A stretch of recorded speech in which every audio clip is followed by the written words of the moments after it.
Testing. Okay. If everyone would take their places, we're going to get started here. Is she party? Oh. Then I'd be going like this. Part over there. All righty. Okay, good evening, everyone, and welcome to the City of North Miami Beach's City Council meeting of Tuesday, June 16, 2015. Madam Clerk, will you please take the roll? Vice Mayor DeFilippo. Present. Councilwoman Kramer. Here. Councilwoman Martell. Present. Councilman Pierre. Present. Councilwoman Smith. Present. Councilwoman Spiegel. I'm here. Mayor Vallejo. I am here, too. We have quorum. Thank you. Okay, if everyone would please rise for a moment for the invocation and the Pledge of Allegiance. Our invocation tonight will be given by our City Clerk, Ms. Pamela Lattimore.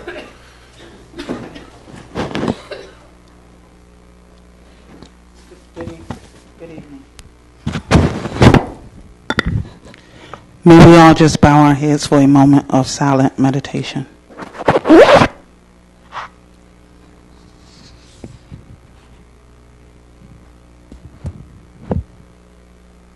Amen.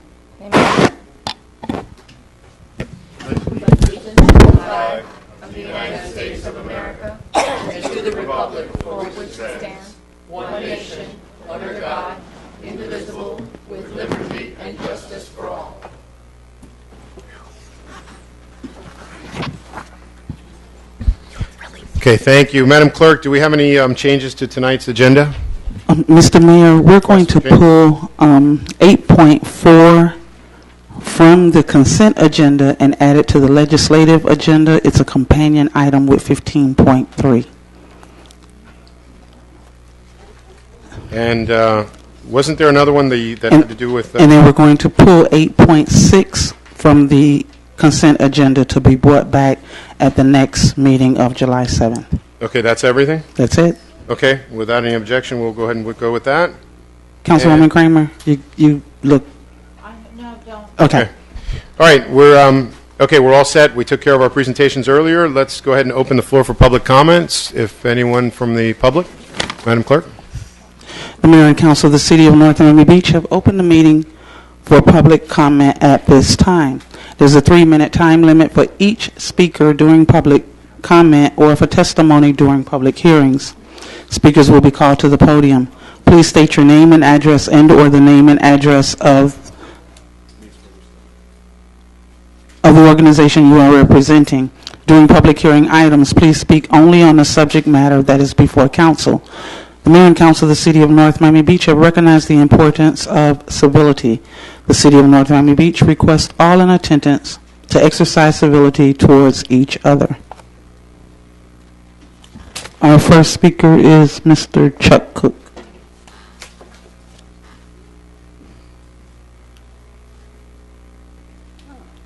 Wow, you get the sun too here, huh? Okay. Good evening, Mayor and Council. My name is Chuck Cook. I live at 1980 Northeast 175th Street. How is everyone tonight? Good. Good. Tonight I'm here to tell you that I'm glad the election's over, in more ways than one, and I'm happy to see familiar faces up on the dais tonight. And also I'm hoping that the next few years will be off the charts for our city as new construction begins and many current construction projects finished. At this point, we're past the recession, but still recovering from some difficult and often painful fiscal challenges and decisions that had to be made. However, as you know, new construction begets new revenue, which will make a positive impact on the budget and the future of this city. You should all be commended for your decisions that you've made for the future of this city. That was my little plug at the beginning. But I have 3 other things here to talk about. First one is I've noticed that the wonderful upgrades and improvements that are taking place on the medians on the 163rd Street corridor. And I know the city's made a very substantial investment to upgrade these. However, I think it's incumbent upon the store and property owners at this point to follow the city's lead. To hasten this process, I'm asking the city initiate a code enforcement courtesy sweep of the 163rd Street corridor. This sweep will help gather some momentum to spruce up and update the appearance of the businesses and the buildings along the street. These courtesy notices will provide a clear guidance to the business and owners as the expectations of them maintaining their properties. That's number one. Number two, once again, as you know, it's budget season. The departments are currently preparing their budget requests and deciding their needs for the upcoming fiscal year. And while the fiscal pressure is less than in the past few years, priorities need to be established to reach a sound budget that is both lean and meets the needs of our community.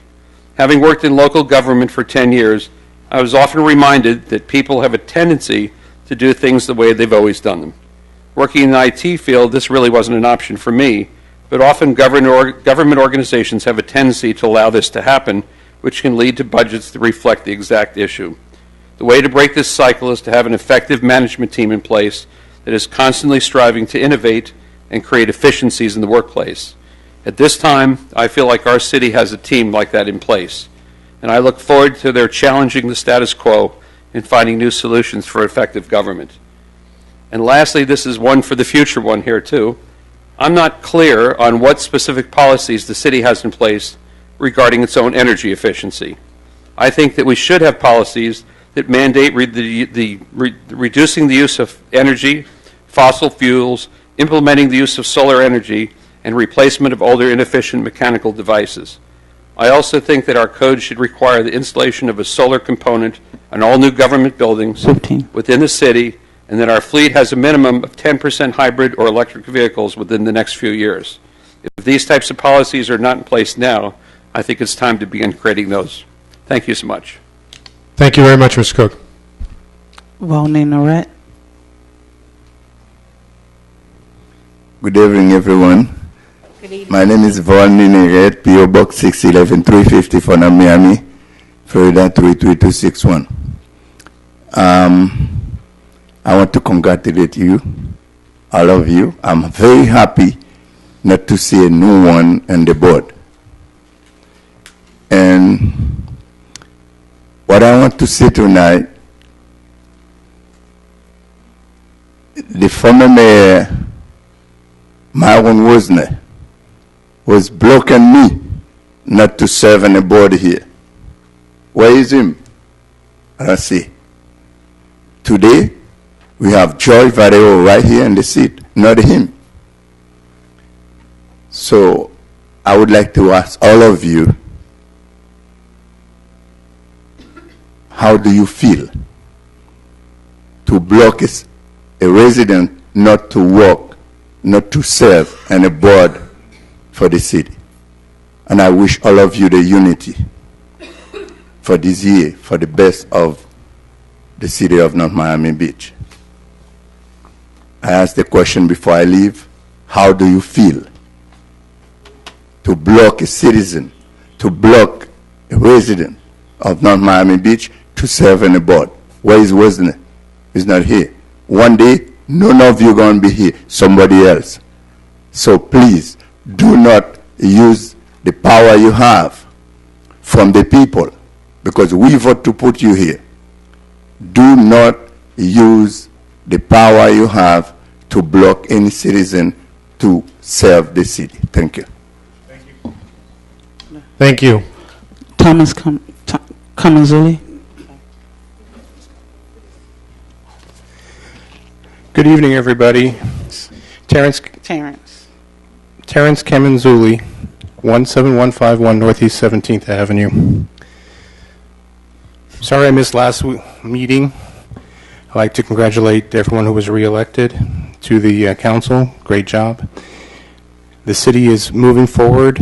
Now that we have new terms going on, I would like to see how we're going to look into annexation and closing the donut holes and stuff like that, as well as the southern half of the 167th Street corridor. As Mr. Cook stated, we have a lot of new construction going on in the medians. Part of the beautification committee's goal is to work with code enforcement. In fact, in tomorrow's meeting, we will have the code enforcement director at our meeting to discuss this.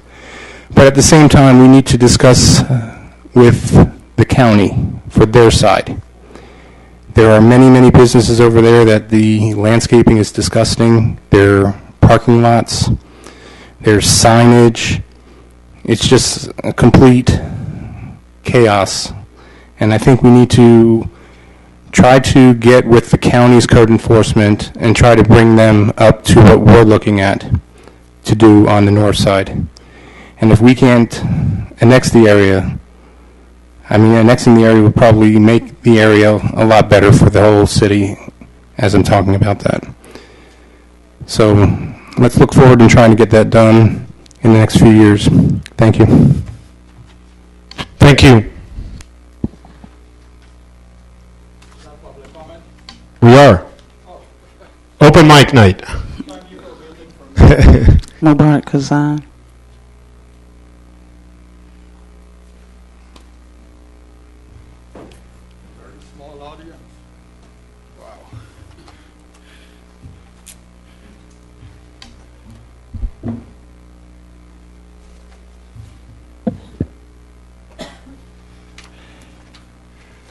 Good evening, everyone. My name is Mubarak Kazan. I reside at 15564 Northeast 12th Avenue, North Miami Beach, Florida. Lots of nice smiley faces up there. I'm happy about that. Tonight, I would like to speak on the sense of entitlement. There are some people who are financially successful and have maintained this success in both their business and private lives, living within their means, carefully managing their personal finances, and saving for that rainy day. Some of these people are politicians who run for public office, performing their civic duty, passing legislation, managing and having the taxpayers' dollars spent wisely in the best interests of the municipality. And then there are those other politicians who believe that holding city, state, or county office may be the road to financial success and their escape from their own financial crisis. Serving the people no longer is the priority, but rather a venue to be served by the people. Under the guise of doing official business duties, these public officials may curry favors in exchange for personal benefits, rewards of financial satisfaction, making themselves vulnerable to special interest groups and or similar associations. This heightened sense of control and leverage of power only adds more fuel to the self-serving politician, serving the politician's sense of entitlement. In the news, 3 politicians were found guilty of bribery and corruption. These are the 3 I'm showing you here. An Alabama state rep, a Connecticut mayor, and a Speaker of the House in Massachusetts. Their sense of entitlement was a part of their demise and fall from grace. Did they think no one was watching? One favor leads to another until bribery sets in and there's no turning back. The likes of these have become a burden to society. They see the state, county, or municipality assets and resources as their own. The sense of entitlement has already taken root. Do not expect any good coming from any suspected lot not yet caught. When trustworthy politicians make financial decisions for their municipality, state, or county they serve, the voters have to feel without a doubt that these decisions are in good cause.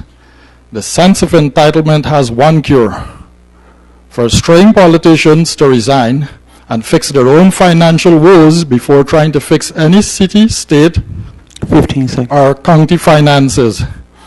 Do the patriotic thing and stay away from public office. The sense of entitlement can ruin cities and will ruin their own personal lives. It will be just a matter of time. Thank you very much for having me. Thank you. Thank you. Anyone else? That was the last speaker, Mr. Okay. Mayor. All right, public comments closed. Let's go ahead and move on to our consent agenda. I'm sorry, we have 2 appointments. Okay, we've got, Madam Clerk, we've got 2 appointments for the 2 appointments to Education the Education Board. Board. Okay, Margie Love. Second. okay. Moved and seconded to appoint Ms. Margie Love to the Education Board. Any questions? No? Okay, all in favor, say aye. Aye. Okay, Move to appoint Group from. wait, Ward 1, no. okay. 6, okay. Can I, before we go on, or do we need a motion on the floor? I should have asked the question before. What's the question? When we formed this committee, what were the intentions? Were there any requirements for people to serve? There were requirements, but we vetted the applicants and they meet the requirements. They needed to be a teacher, an educator, or have a child in a school in the feeder pattern of North Miami Beach. So we agreed that there was, I just have a problem. I don't understand how, if they are employed by the school board, they're going to advocate on behalf of our residents. I think that That makes sense. that there's going to be an inherent conflict if we push for things that we want that aren't part of the school board's existing policy. And, I mean, I would have no problem with them being ex officio members, but I have a problem with them. I just think that it's rife for a conflict of interest, and that's the only reason why I'm voting no. Because Let me try to just, I guess, make sure that, because it sounds like more of a potential, something for guidance from our attorney. So In here's, this particular instance, I mean, this is not a quasi-judicial body, this is basically an advisory board, so I guess keeping that in mind, Mr. Attorney, here's what I think. Appointing an individual who happens to work for the school board is not a conflict. There may be issues that arise from time to time where there is a conflict between the city's interest and the school board's interest. At that time, we can then instruct this board member that she shouldn't vote. But there may be, 90% of the issues may deal with things that don't have anything to do with the school board. We'll just have to see what the issues are. Okay. Well, listen, we already voted on it, so I mean, it's not like something improper that we just did. No. Okay, then we'll just move on. Well, we already voted, so we're going to move on to the next item. Mr. Mayor, we have another appointment to the Move to Education appoint Group Board. from. Wait, one second, okay. You said Ruth Vroom, right? Correct. Okay. Councilman Pierre. Move to appoint. Second. All right. Now, any questions on this one? I sold her a house. She's fabulous. Okay. Okay, all in favor? Aye. Anyone opposed? Okay. 7-0 on that one. Okay, let's move on to the consent agenda. Please note that this is item 8.1 through 8.5. 8.8, except item 8.4 and item 8.6. Okay, move to approve consent agenda item 8.1, 8.2, 8.3, 8.5, 8.7, and 8.8. Second. Okay. On the consent agenda as moved, and with the exception of items 8.4 and 8.6, all in favor say aye. Aye. Anyone registered opposed? No? Okay. Consent agenda is done. And Madam City Manager, your report, please. The attorney needs May I read the consent Oh, agenda, Mr. Mayor? Sorry. Okay. 8.1 are the regular meeting minutes of June 2nd, 2015. 8.2, a resolution of the Mayor and City Council of the City of North Miami Beach, Florida, approving the Civil Service Board's proposed changes to Chapter 2 of the Civil Service Rules and Regulations to eliminate the requirement of board approval for outside employment requests, approved by the Employees Department Director, providing for the appellate review by the board, which may make recommendations to the city manager in consultation with the board attorney. 8.3, Resolution R 2015-39, a resolution of the Mayor and City Council of the City of North Miami Beach, Florida, authorizing the city manager and the city clerk to execute a voluntary cooperation and operational assistance mutual aid agreement with the City of Sunny Isles Beach, Florida, for the purpose of coordinating law enforcement, planning, operations, and mutual aid benefit between the City of North Miami Beach and the City of Sunny Isles Beach, Florida. 8.5 is resolution number 2015-53, a resolution of the Mayor and City Council of the City of North Miami Beach, Florida, authorizing the city manager and the city clerk to execute community aesthetic feature agreements in substantially the attached forms between the City of North Miami Beach and the Florida Department of Transportation, FDOT, providing for the terms and conditions for the installation and maintenance of gateway monument signs and median strips on the state highway system. Resolution 8.6 has been pulled. 8.7 is resolution number 2015-55, a resolution of the Mayor and City Council of the City of North Miami Beach, Florida, approving a settlement agreement and release of all claims by and between plaintiff Janine Leroy and the City of North Miami Beach in the amount of $30,000 to resolve the matter of Leroy versus City of North Miami Beach, case number 14-15167 CA15, authorizing the city manager to execute the general release of claim and indemnification agreement. Resolution 2015-56, a resolution of the Mayor and City Council of the City of North Miami Beach, Florida, authorizing the city manager to accept funds not to exceed $26,784 for participation in the High Visibility Enforcement for Pedestrian and Bicycle Safety Funding Program, ratifying the city manager or designee's execution of the letter of agreement and contract between the City of North Miami Beach Police Department and the University of South Florida Board of Trustees for the University of South Florida Center for Urban Transportation Research. And that's the consent agenda. Thank you, Mr. Smith. Madam City Manager, your report, please. Yes, good evening, Mr. Mayor, Vice Mayor, City Council, staff, and residents of the City of North Miami Beach.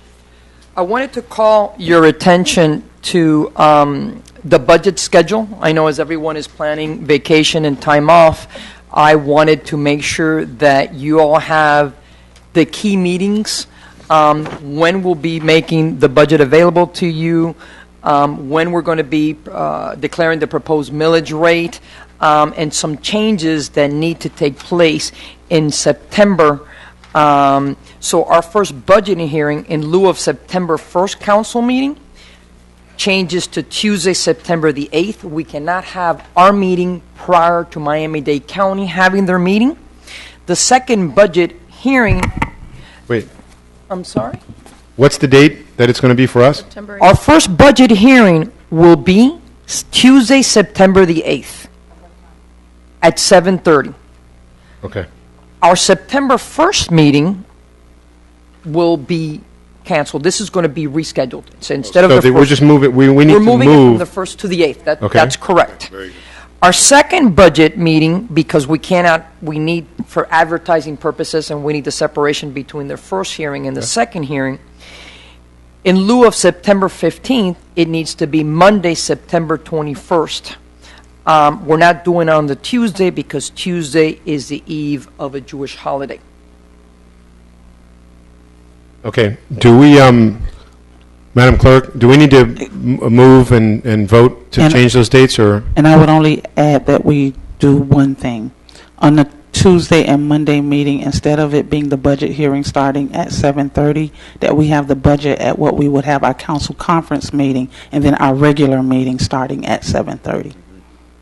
Because we're still going to have our regular business on those dates. Okay, so you're suggesting that we do That the we budget do the budget before? hearing before, on both dates, before our regular meeting Okay, starts. so Yeah. should Because we they're adjust separate. times? Well, actually, what we were planning on doing is commencing the budget hearings at 6:30 or at 6, and then whatever is not finished moves into the regular meeting or the presentations. So can we start the meeting earlier? You can't start your council meeting earlier because that's a 7:30 start time. So that's why I was saying we generally have, instead of a council conference, had the budget hearing at council conference time, 6:30, your choice. We've done that for budget workshops. I've never done the hearings, so educate me if we can do that, but I've never done the hearings. For record-keeping purposes and because we're advertising it separately, we should keep our budget meetings separate from our regular What did we do last year? I council don't meetings. remember. Same You thing. have- you're- Regular budget meeting. Okay. Can I make a suggestion? Rather than spending the time now with the timing, the only thing you need from the council, if I understand this, is a motion to move our regular council meetings in September to September 8th and September 21st. That's correct. Correct. The rest of this we can fine-tune later. No, Yes. we just need Just the motion to move Yes. the meetings. Yes. No, but your advertising has to have time certain on both meetings. But we When- could, I think what Councilwoman Spiegel is saying, that we could do it separate from this vote that we need from them to change No the problem. meetings. Right. In other words, let's do this. The council You guys sort, meetings. we'll give you the dates. You guys set up the times, let us know. Okay? September 21st, that's a Monday. That's correct. We Okay. didn't want to do it on a Tuesday because that's the eve of the holiday. Okay, all right. So what, is there Well, somebody, a motion like for to the go move ahead- those dates? I would like to go ahead and make a motion to change our meetings in the month of September to September 8th, which is a Tuesday, and our next meeting, September 21st, which is a Monday, 2015. Okay. I think we've had the discussion already, so all in favor? Aye. Okay, that takes care of that. Thank you. Date change? Are you on fund balance now? Yes, real quick, I wanted to bring up our Chief Financial Officer for the city, just to bring you a brief update. I know that we presented the audit at the last council meeting, but we've been really working not just with the different departments, but this year, what I did, I set up a budget committee, and they kind of like take the place of you guys. We play devil's advocate. We look at things from different perspective, and that committee is Max Serta. We have Barbara Trinka. We have our Deputy Finance Director, and we also have Candido Sosa Cruz. And the criteria that we put together were people that had a strength in finance, accounting, and had really worked with budgets. Another thing that we've been doing is really looking at the policies, what we've had in place, and we've made some changes where we're recommending to make some changes in regards to our fund balance, basically being led by your strategic plan. So I wanted to turn it over real quick for a couple minutes Yes. to bring an update I from will be Barbara Trinka. brief as possible, but I want to say good evening, Honorable Mayor and Council. It is good to serve you this evening. One thing I can guarantee you is this budget process will not be status quo. If that is what you're comfortable with, then you will be uncomfortable, because we are literally going line by line and saying, how can we best serve our citizens? How can we improve our infrastructure? And how do we align those with the strategic plan? So I guarantee you it will not be status quo. Yay. With that, the manager is absolutely correct. We're looking at policies and procedures and to make sure they continue to align. So in 2012, through Resolution 2012-37, this resolution simply established the minimum reserve balances. Part of that is the GFOA best practices. It also established some other criteria for fund balance.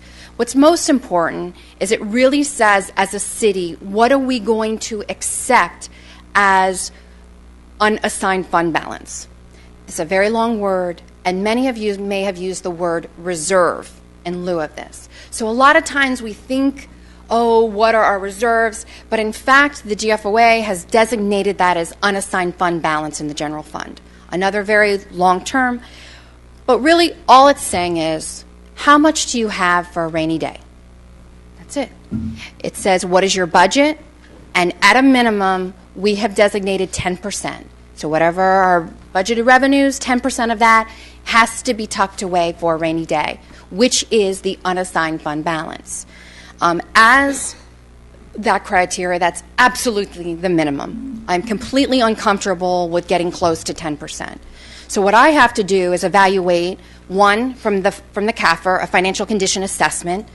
Of that, from our CAFR, we clearly see we have a favorable overall assessment. The one unfavorable, again, has to do with our, as we word this, basically kicking the can down the road in terms of infrastructure investments.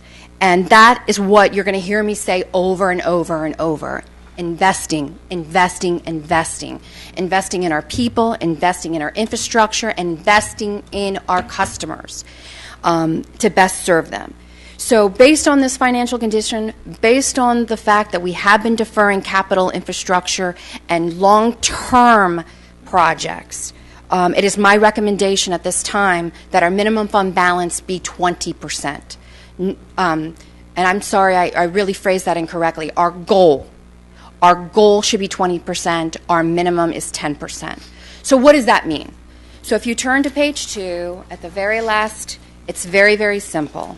What does that say? Based on our audited fiscal year 2014 results, that means that our current percentage of revenue is 31%. So our minimum is 10%, our goal is 20, and we're currently at 31. That means right now of unassigned fund balance for general fund, there is $5 million. Now, it is my recommendation, and it's one time, and I really want to stress that. That's a one-time $5 million, that we should use that for long-term capital investments as a recommendation. And the reason we come before you today is to start to set the groundwork for the budget. And this is really the foundation of how to get the city moving forward. So with that, I'll take any questions. I have great charts there. But The reason that we wanted to do this, Mayor and Council, is when we really truly go into workshop mode, you know that you have this pot, and we could really look at what are our needs.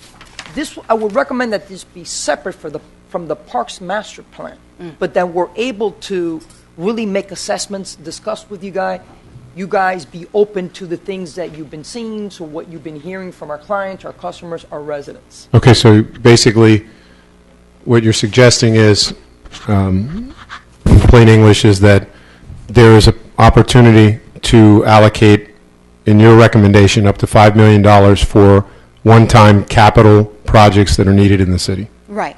And you're suggesting that you treat it separately from parks, or we could consider parks, Or we could do a hybrid. Okay. Or a combination. Right. And that will lead me to... you just want us, topic. right, you just want us to start thinking about that right now. I want you to start thinking about that, and also know that in our professional opinion, 10% at a minimum of reserves is not acceptable Okay. for us. So we wanted to raise it to 20, and in addition to raising it to 20% of our reserves, we would have this one-time $5 million allocation that we could enhance our infrastructure. All right, got it. Anyone with any questions on that one? Okay, let me go ahead and Councilwoman Smith first. Thank you. Mrs. Trinka? Yes.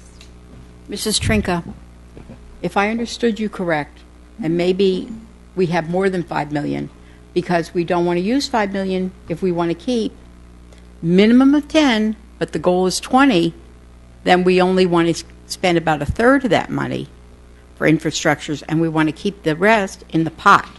Or did you say we have $5 million that we could spend, and we have another $10 million in the pot? It's the $10 million in the pot, which is a little less than $10 million. The total fund balance in the general fund is $14 million. Oh, okay. So count $5 million is Right. So and we're generally speaking, because it's based on your current budget. So it's going to be based on the budget that we adopt, right? Mm-hmm. So with that, it's approximately $5 million, leaving $9 million in unassigned fund balance. Okay? And there are many ways it doesn't have to be used in 1 year. It can be used in 1 year. And those are just options, options for you. I think based on our audited results and the unfavorable condition, I think we should seriously consider focusing those dollars towards infrastructure and long-term capital projects. Well, that was just exactly what I was going to say. We'll get into it when we get into the budget. But because we service 180,000 people besides our 42,000 residents, the additional 140,000 people, we're responsible for that infrastructure. And Right. a lot of it's 60, 70 years old. So rather than be hit in the face with a huge expense that we weren't anticipating and end up going for a loan or some other means, I think that this is, when we get into the budget season, we'll see what else the needs are. But I think for sure a portion of it would have to go to that. All right. Okay, everybody's been tipped off, so we know that this is coming, so we can be prepared. All right, thank you for, wait, I'm sorry, Councilwoman, you had? It's fine. No, all right. Okay, so the heads up, now you have your next item? Yes, and I wanted to update you because we had some great meetings before the holidays with Atkins and our Parks Director in regards to our Parks Master Plan. We had a multitude of meetings, we collected data, we collected surveys, and I know that I've spoken to you all. It's like, where are we with our Parks Master Plan? And I just wanted to let you know that in one of the next upcoming meetings, most likely the second meeting in July, we will be making a presentation to you all in regards to where we're at and what are some of the recommendations. So again, you can start thinking for the budget process. Okay, does that mean you're going to give us their like final report, or is this an update? I mean, is it like, are they finished? We're almost done. Okay. We're almost done, and basically what you guys are going to see is what we have in place, what they recommend, and what would be the approximate cost in some of these projects. All right. So in July sometime? Yeah, most. Okay. On July 21st. Okay, got it. That second meeting. And we'll update you. And one more update will be the Boca Junior tryouts and match versus the Strikers. And with that, I'll turn it over to Deputy Manager Max Serta. Thank you. Good evening, Mayor and Council. So in your agenda is a flyer that indicates the game that's going to be taking place at Boca Juniors. The national professional team will be playing against our Fort Lauderdale Strikers. There's some information and also on our website about those that come to the Boca Juniors tryout. We'll get special promotional pricing for tickets to the game, so we're very excited about that. Also, I wanted to let you all know that Boca Juniors, or Soccer Development Group, their licensee, that's our partner, they will begin the work on the turf or on the field starting, if not today, hopefully tomorrow. They have things in place. They're ready to begin the work on the field, so you should start seeing some earth being moved. This isn't the construction on the building. This is just the work on the field. So I just want to let you know that's taking place now. I don't know when the completion date is scheduled for yet. I should know that tomorrow. But it's just a number of, you would count them on weeks. You know, it's a couple of months, something like that, before the artificial turf, the lighting on that field will be completed. So we're very excited about that, to get that program moving. And as the schedule for the contract indicates, they do need to come before you for the site plan for the building, and they're diligently working with staff to listen to our comments, and I hope bring forward a very exciting proposal for the actual facility, which will come forward to you after planning and zoning for site plan approval. Cool. Thank you. Thank you. In addition to that, we will be receiving a check that we can use also to improvements at Mishcon, at the amphitheater. So that's the additional $50,000 check that we'll be receiving as well. Yeah. Did we ever figure out like a number of what it would cost to do that artificial turf all throughout the rest of Mishcon? And it's probably a big number, right? I guess it'll be coming. Well, let's see. We could probably pull an estimate. Give me one. All right. No, don't worry about it. Don't worry about it. You can give it to us later. We'll get all of it in July, I guess, when we talk about the park stuff. Very well. But that would be nice, but, you know. Okay. Is that it, Madam Manager? That concludes my report. Yes, thank you. All right. Mr. Smith, your report, please. The only litigation matter that I have to report on is a lawsuit filed by Mr. Michael Joseph and the Jewish Leadership Coalition against Councilwoman Phyllis Smith and the canvassing board members, the city manager, the city clerk, and myself. The lawsuit was filed on June 2nd. The answer on behalf of your three charter officers was filed on June 12th. The city or the defendant's city employees also filed a motion to join the county supervisor of elections, which is required under Florida law. There has not been a hearing set yet. Don't know when the next hearing on that matter will be. Our answer basically states that the canvassing board did nothing wrong, and that's where it sits today. Okay. All right. Thank you, Mr. Smith. Let's go into, we have three discussion items. Let me start the first one. I want to turn over to Councilwoman Spiegel. You have item 14.1. I don't know what that is. I didn't ask for it to be on tonight's agenda. Scratch that. Okay, I will go to 14.2. Councilman Pierre, you have a discussion item? I have advised Councilman Pierre okay. that under Florida law that he needs to recuse himself and step out of the room. I just need to find the item so I can discuss it.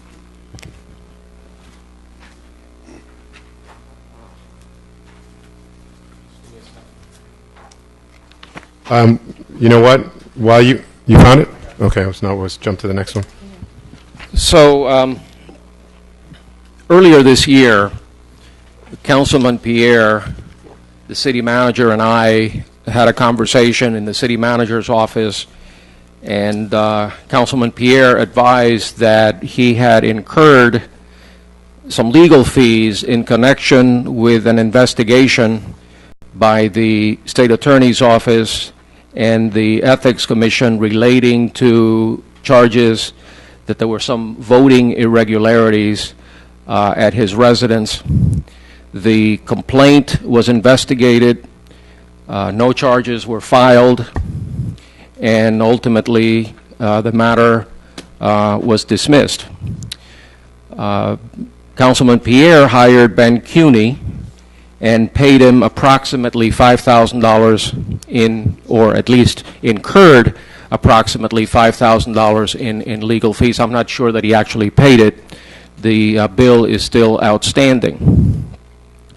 So I advised the councilman that I would. And one critical point.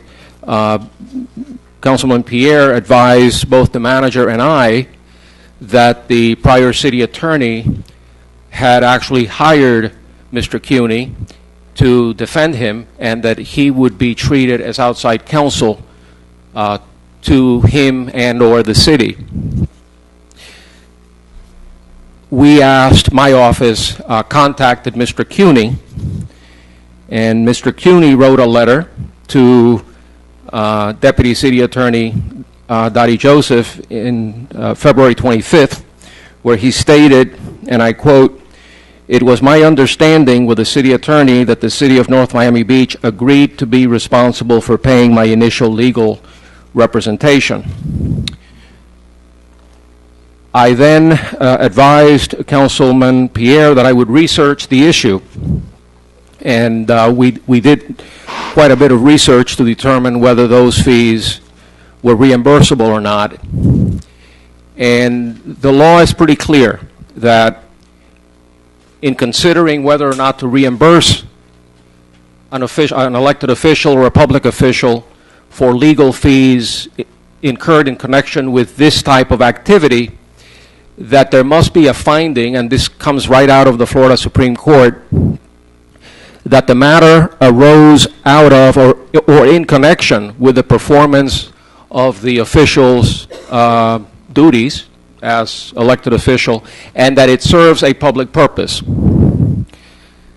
I then looked at the facts, and considering what I had been advised by the councilman and Mr. Cuney, I advised the councilman that I would put this on the agenda for you all to weigh in on and decide, based on the facts and the evidence, whether you believe, as the elected body of this city, that the threshold had been met, that the legal standard had been satisfied. I then made contact with the prior city attorney. I wrote her an email, and I sent her a copy of Mr. Cuney's letter and a letter that the councilman had sent me earlier, and I asked her to review those comments and to get back to me and advise whether or not those statements were accurate in regards to whether or not she was the one that brought in Mr. Cuney to represent Councilman Pierre. In your packet, there is a letter, or an email rather, from former city attorney Darcy Siegel, where she said on June 9th, 2015, and I quote, "Let's be clear, I never referred this matter to any outside attorney. If the elected official chose an attorney, he did it on his own without any involvement from me. So you're now faced with directly contradictory statements, which you have to reconcile, and you have to also take into consideration, regardless of who's telling the truth, because obviously they can't both be right, you still have to consider whether the actions involved in the investigation, which led to the hiring of Mr. Cuny and the councilman incurring the fees, whether those actions served the public purpose and arose out of or in connection with his public duties. It's your call. It's based on the evidence in front of you, and you have to make that evaluation. Again, the fees are somewhere in the neighborhood of $5,000, and you can either approve the reimbursement or not approve the reimbursement based on the facts that I've just explained to you. Okay. Thank you for the explanation. Obviously, this would have to be done with somebody making a motion to, does this need a motion either way? Because, I mean, if there's, there needs to be a motion for us to have something to vote on, so somebody would have to make a motion to actually pay these things, and then we could discuss it and then vote on it. And if there's not a motion, somebody would need to make a motion. The motion would need to be seconded, and you would have to vote discuss on it and then actually discuss vote. it and then vote on the issue. So okay, is there? Do you have to make a motion? No. No. Right. If it's to have something to vote on, that's the thing. So we kind of got the explanation before. I thought there would be a motion before, but anyway, go ahead, Councilwoman. I'll make a motion to deny the request for the payment of fees as the number, as clearly the way the city attorney stated it, it arose out of a residential situation, so that's not arising out of his official duties, and it served no public purpose.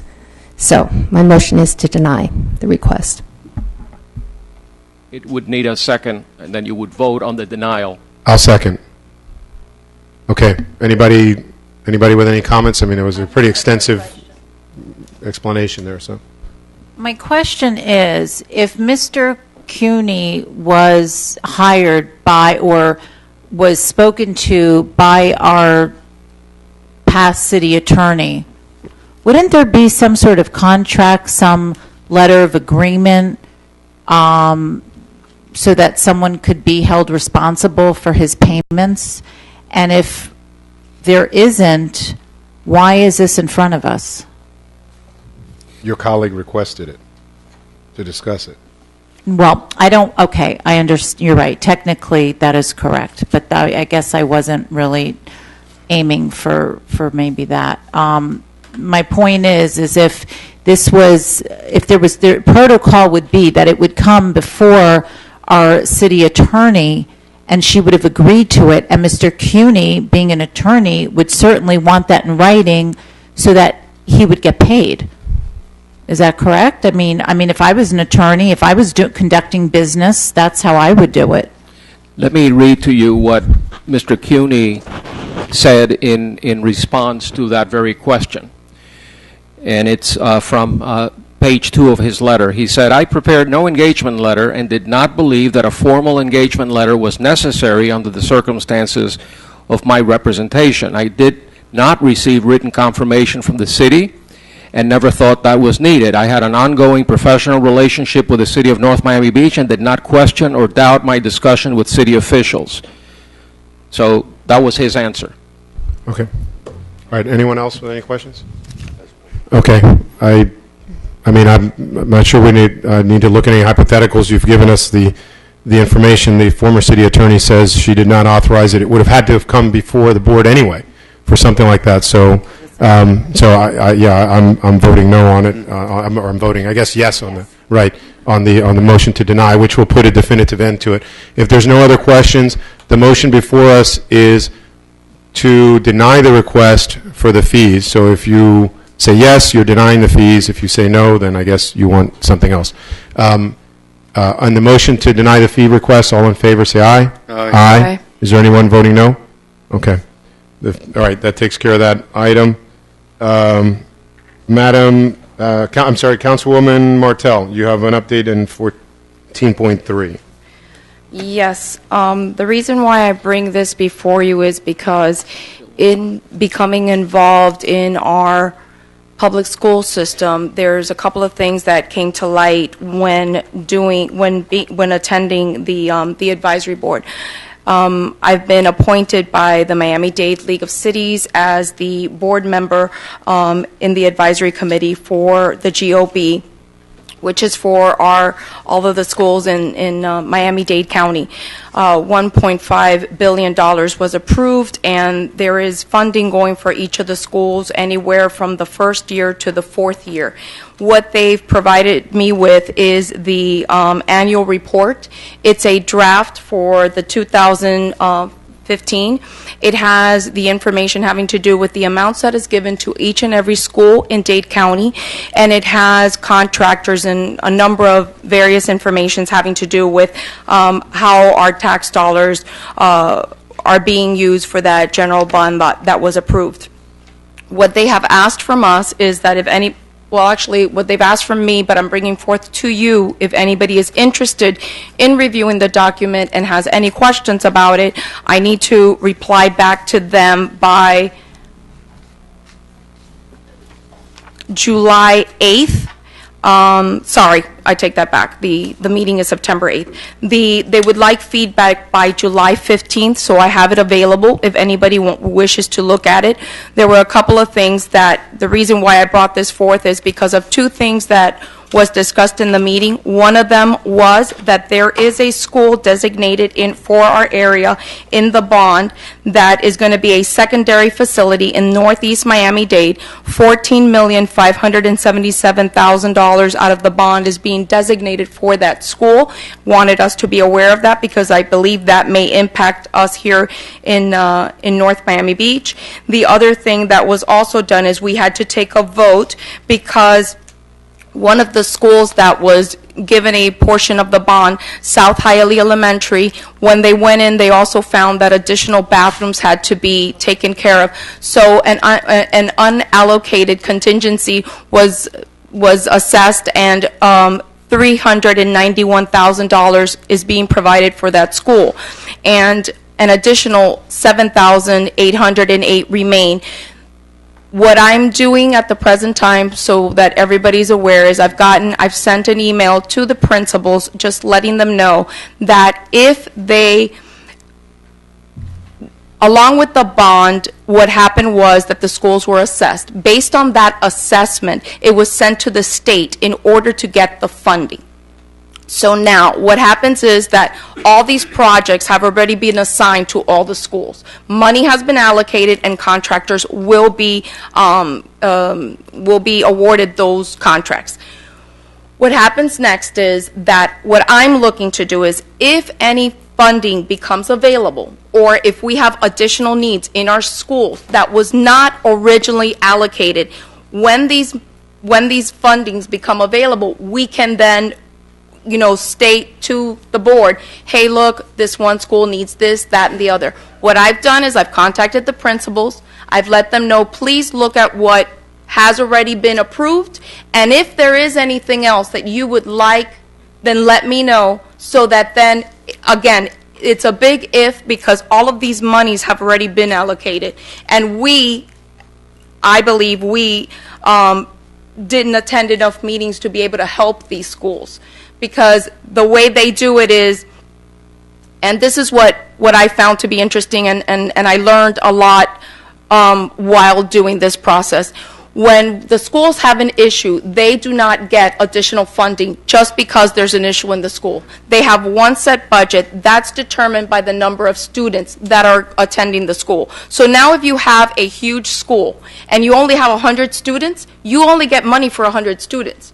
Just because you have this huge school doesn't mean you get enough funding to be able to take care of it. So again, in understanding the process, in trying to be proactive and help these schools, one of the recommendations that I'm going to give tonight to my colleagues is that one of the things we can do, it's called adopt a school. And what we as a council can do is we pick schools, we go ahead and provide it to the advisory committee, and then we can look and see what is being recommended for those schools. Now, again, remember what I said. All of this is already set in stone, so it's more of a becoming proactive in the schools, getting to know the principals, and trying to help them as much as possible to get all this done. Okay, so in essence, what we need to do is they're asking for input on stuff that they might have missed or that we would like to see done, and so that if any money comes available or contingencies come loose, then is that pretty much what we're trying to fight for? Well, yes and no. The questions. Who is the they? The advisory committee. Of the League of Cities. No, it's of Miami-Dade County School Board. I'm going to the advisory board for the Dade County School Board, GOB. Right. So what do we need? We need to give them suggestions or what? If anybody wishes to look at this book, Right, and which look is, to that's see, the bond projects, right? correct. And if Okay. you have any questions about it, please provide it to me. I will be happy to submit it to them. They want it by the 15th. Our next meeting is scheduled for September one. 8th, and at that time, I can continue to advise us here in the council of what is happening with our schools. That's Okay. the purpose. I have one for you as soon as we finish. Huge. Okay, I have one for you as soon as we finish tonight. Councilwoman Councilwoman Raquel. Smith. Thank you. My question is, if they happen to find some money, extra money, how is it allocated? First come, first serve, or based on need, or how do they allocate that extra money? What has happened is that in this particular situation, they went into the school with already a set regimen of what was going to be done. Then they saw that there was an additional need. So they had that amount of funding available. But reality is that they have only allocated a certain amount. They're not looking to go out of that parameter if they don't need to. If they went into that school, did they go into that school knowing that this budget was already set, every penny was allocated? Did they go into that school because somebody was screaming the loudest? Did they go into that school because they were the first one to make an application? Or did they go in the school because they became very aware of how strong the need was? After all, we're talking about a bathroom. So that's a very significant part of a school day. So my question again is there any kind of guidelines set up to determine if there's any extra money? No, not at the present time. What I'm looking to do is just be proactive that if funding were available, that we can actually recommend it, again, if funding is available. Yeah, go ahead, Councilwoman. That in the book that you're holding up, I presume, is the Go Bond, the list of projects. Yes. Can you provide to us where we can find it? I'm sure it's electronically available somewhere on the Miami-Dade County Public Schools website. Do you know where that is? It's not available at this time. It was given to us at the meeting, and it's a draft. We have already been looking. No, not the report. The initial bond and yes. how the money was Yes. allocated. Yes, it's okay. I will get you a portion of it. Is the actual amounts are here. The numbers of the funding is here. It's not on the website. What you will have on the website is this. Okay. You will have this per school, but it doesn't have a number, a dollar amount. Okay, Madam City Clerk, can you get from Councilwoman Martell this information and distribute it to all of us? Yes, ma'am. Okay, next question. Were all of the funds in this Go Bond allocated by the school board? What's your definition of all? I mean, if the bond raised $100, were all $100 allocated to 25 different projects in the Dade County School Board system? Or was there some holdback money for contingencies and other, you know? Well, that's why I brought this forth, because in the meeting, there is some, it's called unallocated contingency. I don't know what is the full amount that's placed on there, but remember something, there's a 4-year process. Right now, they're still in year 2. Year 3 and 4 is coming up, which is when our schools are going to be addressed. And at the time that they become addressed, my concern is that all these unallocated fundings will be gone by the time we get, our piece of the pie, and when that happens, we won't have any of those unallocated funds. Okay, but my question is, there must be a way to find out how much remains in the unallocated contingency funds. I can try. Can we ask Dr. Karp to tell us? Hey, when is it that these requests have to be in by, these suggestions? July 15th. Okay, And they have to be into the school board. Yes. Because we have our first July meeting. How about if we think through these and get with staff and provide them to the manager so that so that you get them, so that it's through the staff, and we can get those, because I already know from a conversation with the North Miami Beach Senior High principal that something that to me and to everybody else that drives by there that's glaringly obvious is that place needs a fresh coat of paint. Again. And it was not listed in there. So that's one, probably simple item that could get picked up, I think, in this kind of deal.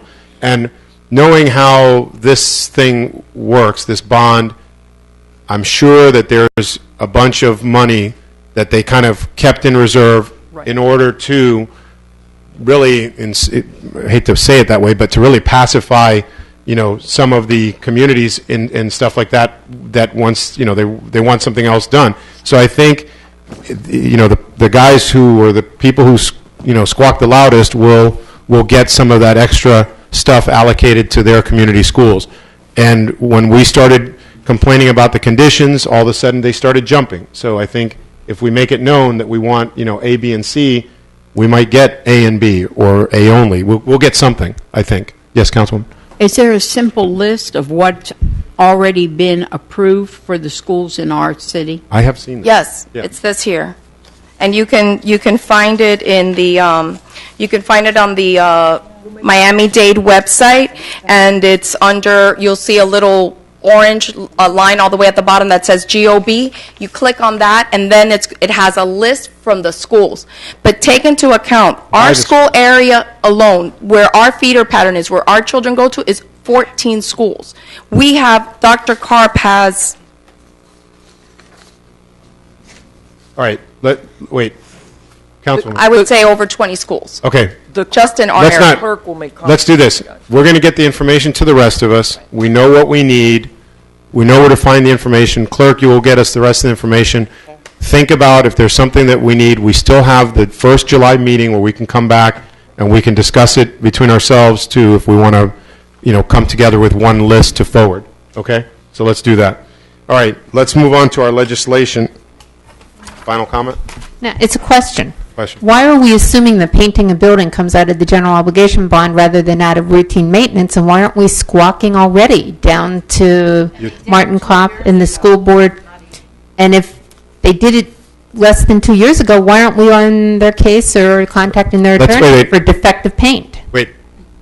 We'll leave that. I agree with you. We're going to go off into a whole other tangent with that one. So let's kick these around and we'll bring them back for the July meeting with input with staff, and we'll go from there. Let's go ahead and move into our legislation. We've got item 15.1. Move to introduce ordinance number 2015-4. Second.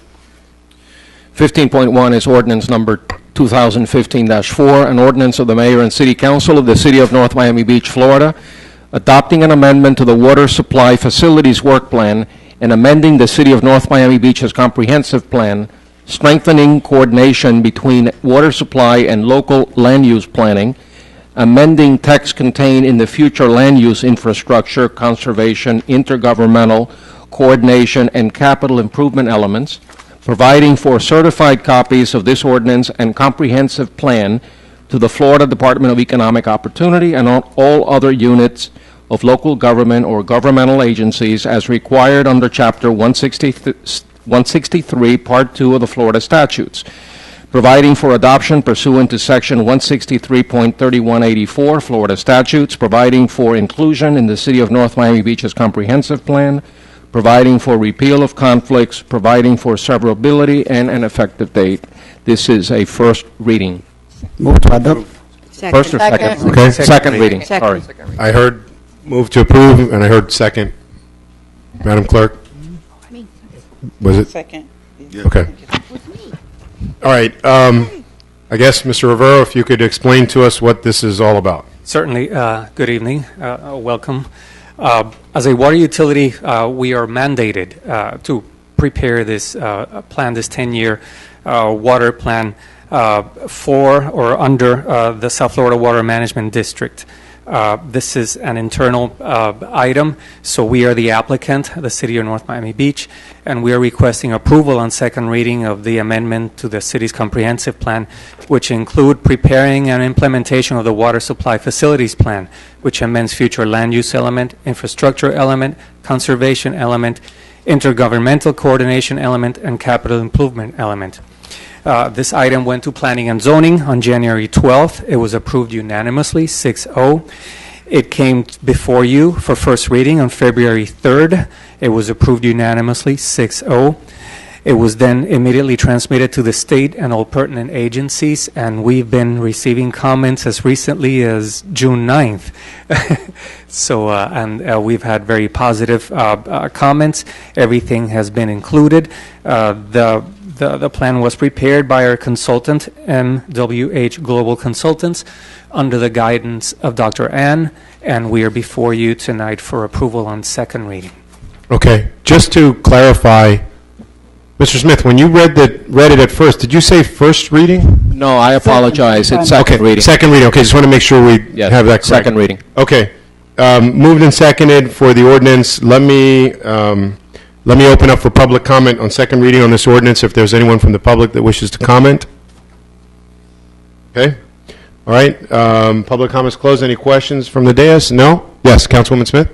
Mr. Lorber, you and I discussed in the actual, I don't even know if it has a page to it, that it's a 10-year program, and it says also change 2015-25 to 2015-30. So why was it a 15-year? The Water Management District has their plan. It's a 20-year plan. And then each of the cities is required to have a 10-year plan. And then each of those plans gets updated every 5 years. So it might have read a little confusing, but we last did this approximately 5 years ago, and we have to update it based on the water management. After the Water Management District updates theirs, we have 18 months to update ours. So it runs. So 5 years of their 20 years went by, and so they're including an extra 5 years in their plan. Thank you very much. I just would like to make a comment, because having gone to many programs throughout the state, there are a lot of municipalities that really have to fight for water. And what this plan does, it tells the state today and the next 10 years, with infrastructure, with your development that's coming in, do you have enough water for your residents? Do you have enough water for your businesses? Because many places in the state of Florida do not. And we're just so blessed with that water department, because we can have water for now and forevermore, and we can have water, let the builders come and let them bring lots of people with them. We have plenty of water. So I feel like when it comes to this particular requirement, every time we have to do it, of course we're going to get positive comments back, because our water plant is there for all the residents, and I want the residents to know what this particular ordinance means and how blessed we are to have a water plant in our own city. Thank you very much. Okay, thank you. No other questions? Madam Clerk, roll call vote and second reading, please. Vice Mayor DeFilippo? Yes. Councilwoman Kramer? Yes. Councilwoman Martell? Yes. Councilman Pierre? Yes. Councilwoman Smith? Absolutely yes. Councilwoman Spiegel? Yes. Mayor Vallejo. Yes. The item passes on second reading 7-0. Thank you. Let's go ahead and take item 15.2. Is there a motion? Move to introduce ordinance number 2015-8, first reading by title only. An ordinance amending Chapter 2, Section 2-73 of the Code of Ordinances of the City of North Miami Beach, Florida, entitled Use of the City Seal Prohibited, providing for the city manager to approve the use of the city seal, logo, and name of the city as a sponsor, providing for the prohibition of the unauthorized use of the city logo and name as a sponsor, providing for definitions of relevant terms, providing for the repeal of all ordinances in conflict herewith, providing for severability, codification, and for an effective date. This ordinance was prepared as a result of a conversation that the council had at the last meeting, asking my office to draft or amend the existing code provision on the use of the seal to allow the city manager under very narrow and limited circumstances the ability to allow the seal to be used. And those circumstances are strictly for activities sponsored by governmental or nonprofit entities. And the rest of it is just cleanup language. Okay, thank you. As the person who requested this, I'll go ahead and just speak in favor of it real quick. I think that it's a housekeeping item. I don't see any logic to have to continuously delay things or bring things up to the council in order to approve use of the city seal. I think that is a decision well within that can be very well handled in the office of the city manager, when quite honestly the city manager can send police to go work at an event or anything else, or city staffers who all have the seal or a shield on them.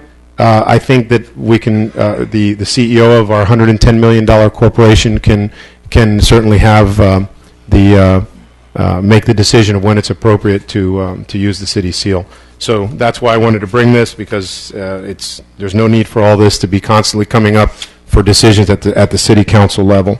So that's why I wanted this brought forth, and I hope our colleagues will support changing this ordinance. Any other questions? Or Councilman Pierre. For the benefits of everybody, can the city attorney at least give us a synopsis? What it was before and what it is now? Can we get a motion to? Oh, I'm sorry, we didn't get the motion to adopt. And Motion open to a adopt. public Okay, hearing. I'll second. Public hearing. And a public. Okay. I'm sorry. A motion to. Okay, we got a motion to adopt. I'll second it, so you've got it. Under- Mr. Attorney, if you would just explain real quick. Under the existing code, the only way that you can seek authorization to use the city seal is to bring a request in front of the city council. So what this is doing is, from now on, if it's a nonprofit organization or it's another government, they can go directly to the city manager and ask for authority. If it's a profit entity or if it's a license for a commercial enterprise, then it would still need to come back before the city council for the city council's authorization. Obviously, I don't believe that it would happen, but if there's some unauthorized use of the city seal by the city manager, again, hypothetical, you can always revoke that authority in the future. So it's only those two limited circumstances that she has the authority, governmental use and nonprofit entities. Okay. Set? Okay. Any other questions? Yes, Councilwoman. It's not questions, it's comments. Number one, in A2, I believe that any logos that are going to be an identifying symbol of the city should be approved by council. So I just would like to take out, or the city manager. In A3, it creates the perception that it's the city. The departments are part of the city, so I would take out or some department thereof. With regard to the next part of that, a person or entity in any pursuit, activity, or anything of any kind whatsoever, please, Is that mud wrestling? Is that raising pigs? I mean, I don't know. To me, that language is way too broad. I cannot live with that. It's in any pursuit or activity. What else would it be? That it is, or anything of any kind whatsoever. So I would ask whoever made the motion and the second to amend it to make those sorts of changes to this. I will change the motion Well, to read. the motion to approve is over here. You made the motion to approve, right? Marlon, and you seconded. Yeah, and I second it. So, your colleague's asking if you would amend your motion to include some changes that she would like. So I don't know if you want to hear them again or. In order. Okay, I guess it'll. Not hearing anything, so I guess it'll No, stand. I do have an issue with changing. I mean, the purpose of this is to make it, again, so we're not micromanaging, and I am in favor of allowing our city manager to go ahead and address those. Now, but there was another issue that you mentioned on some wording. Which one?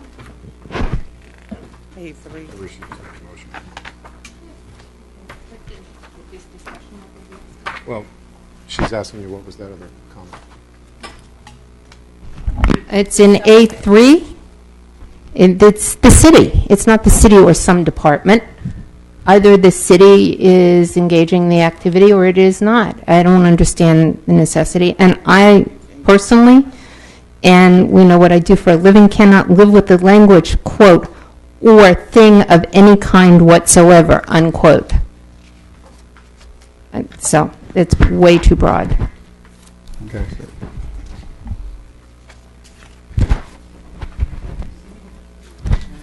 I'm going to leave my motion as it stands. Okay. All right. Anybody else with any other questions? No? Okay. Madam Clerk, can we just vote first reading, please? Councilwoman Kramer? Yes. Councilwoman Martell? Yes. Councilman Pierre? Yes. Councilwoman Smith? No. Councilwoman Spiegel? No. Vice Mayor DeFilippo? Yes, ma'am. Mayor Viale? Yes. The item passes on first reading 5-2. Okay, thank you. The next item we have is, this is the combination item. Mr. Mayor, if I may, could the city attorney's office provide to me what a definition is of, quote, or thing of any kind whatsoever, unquote, that is envisioned by this ordinance? Okay. I will be happy to work with you on any language that you and I can agree on so that your concern is addressed. I think your question is a rhetorical question. Obviously, I cannot define those terms. I think the city manager, in exercising her discretion, can determine when it is appropriate for her to provide for a sponsorship of a governmental or nonprofit entity. I can clean up the language if you would like me to work with Councilwoman Spiegel. I'll be happy to make it so that she's happy and you're all happy. Because there is nothing hidden here. There's no agenda that anybody is trying to pull something out of the bag to hurt the city. Okay. Will you guys work together on it to settle whatever their differences there are on that? The next item is the combination item. Madam Clerk? Yes. This is the one, do we need to take the 15.3 first or the resolution first? The ordinance first and then the resolution. So the ordinance has to go first, so we need to take... Move Go ahead. Move to introduce ordinance number 2015-9, first reading by title only. This is 15-9. 15-9, Mr. Smith. Okay, an ordinance of the Mayor and City Council of the City of North Miami Beach, Florida, amending Chapter 2 of the City of North Miami Beach Code of Ordinances entitled Structure of City Government, Section 2-44, entitled Charter Review Committee, specifically amending how the committee is established, the duties and secretarial service, providing for repealer severability codification, and for an effective date. Move to adopt. Second. Okay. Mr. Smith, can you give us a quick, brief synopsis here of explanation for everyone who's listening? I'm going to ask Sarah Johnston from my office to get up and and speak to the change in the code. Yeah, give us the plain English, what this means, so that the folks listening can understand what this is about.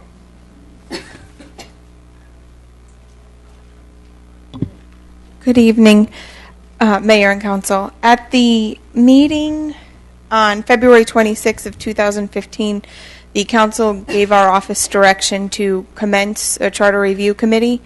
Upon looking at the existing code provision, we realized that our code required some changes so that we would be able to commence a new committee that complied with the direction of the Council.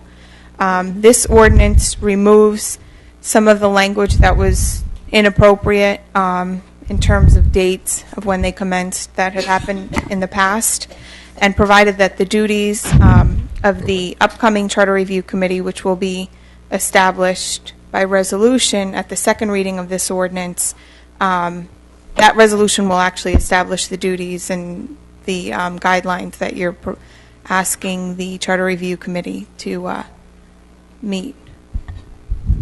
Okay, I have one question. You just said the resolution would be passed at second reading? Yes. So does that mean the resolution tonight, we're not going to hear this? You can hear it, provided that you put on the resolution that it becomes effective upon Second the reading and enactment passage. of the second reading of this ordinance. Okay. Otherwise, you can wait until second reading to consider the resolution. Okay. All right, I guess, okay. So this is all the details that need to be attended to in order for us to have a properly functioning charter review committee? Correct. Okay. All right, perfect. Anybody have any questions on this? Yes, Councilwoman. Well, no questions.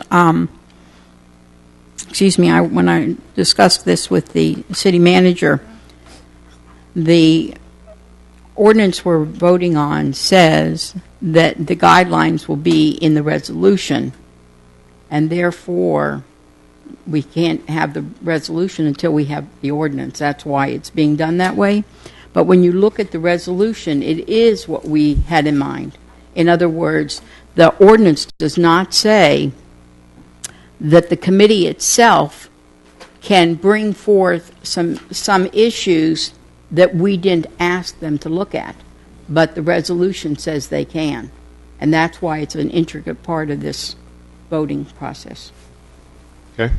Thank you. Because we want to have the committee have the ability to go beyond what we may recommend for them to look at. Okay. Anyone else? No? Okay. Let's go ahead and vote on the 2015-9. Madam Clerk, first reading. Councilwoman Martell? Yes. Councilman Pierre? Yes. Councilwoman Smith? Yes. Councilwoman Spiegel? Yes.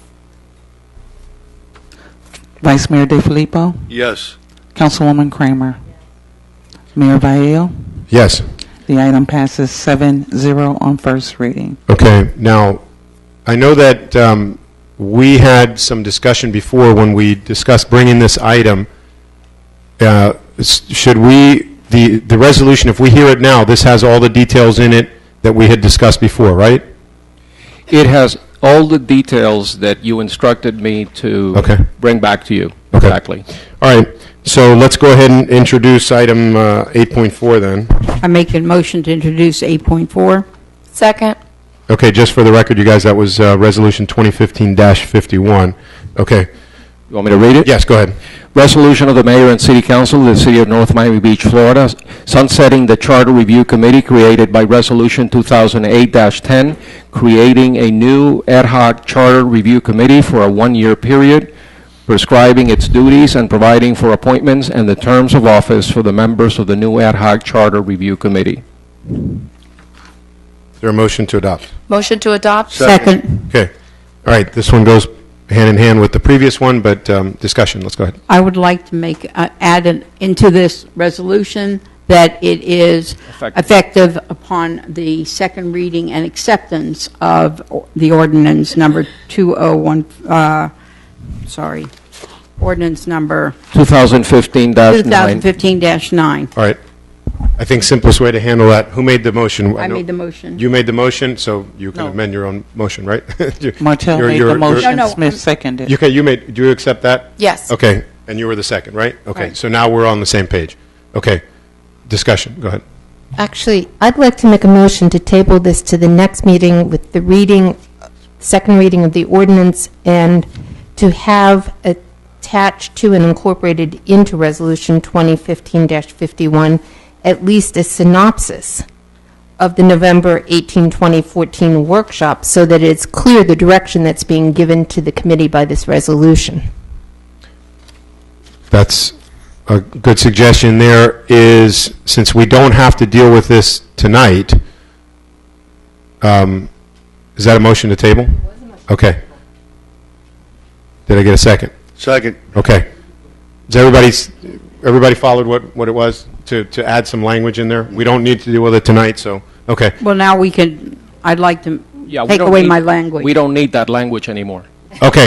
Well, it doesn't matter. The motion to table will take precedence. So it's been moved to table this to the next meeting so that some of the language can be cleaned up. Yeah, we're- On the motion to Ron. table, all in favor, say aye. Aye. Okay.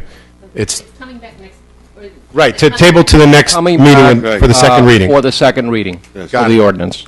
Okay, let's go to 15.4. Move to introduce ordinance number 2015-10. First and final reading. Second. No. No, first. First reading by reading. title only. It's an ordinance. It's clear.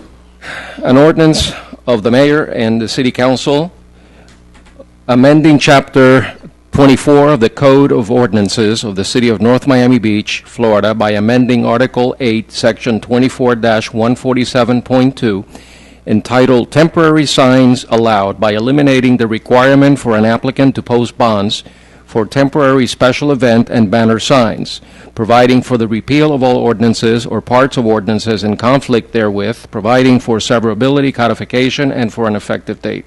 Move to adopt. Second. Okay, moved and seconded here.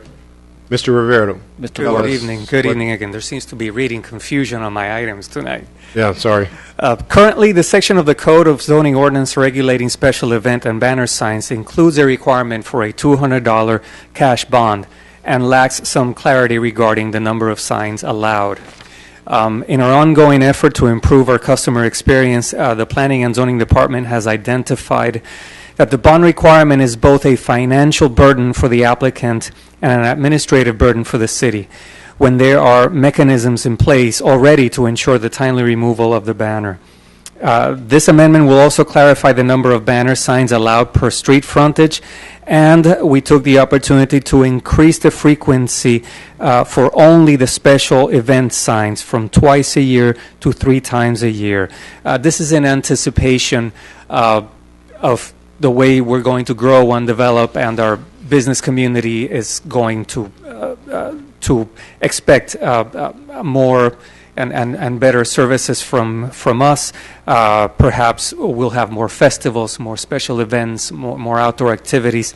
So in anticipation of that, we felt it was good to increase it to 3 times per year from 2 times per year.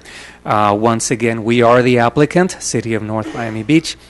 This went before the Planning and Zoning Board on May 11th. It was voted unanimously, 7-0, and is before you tonight for first reading. Okay, excellent. Thank you. Okay, any questions? Discussion? No?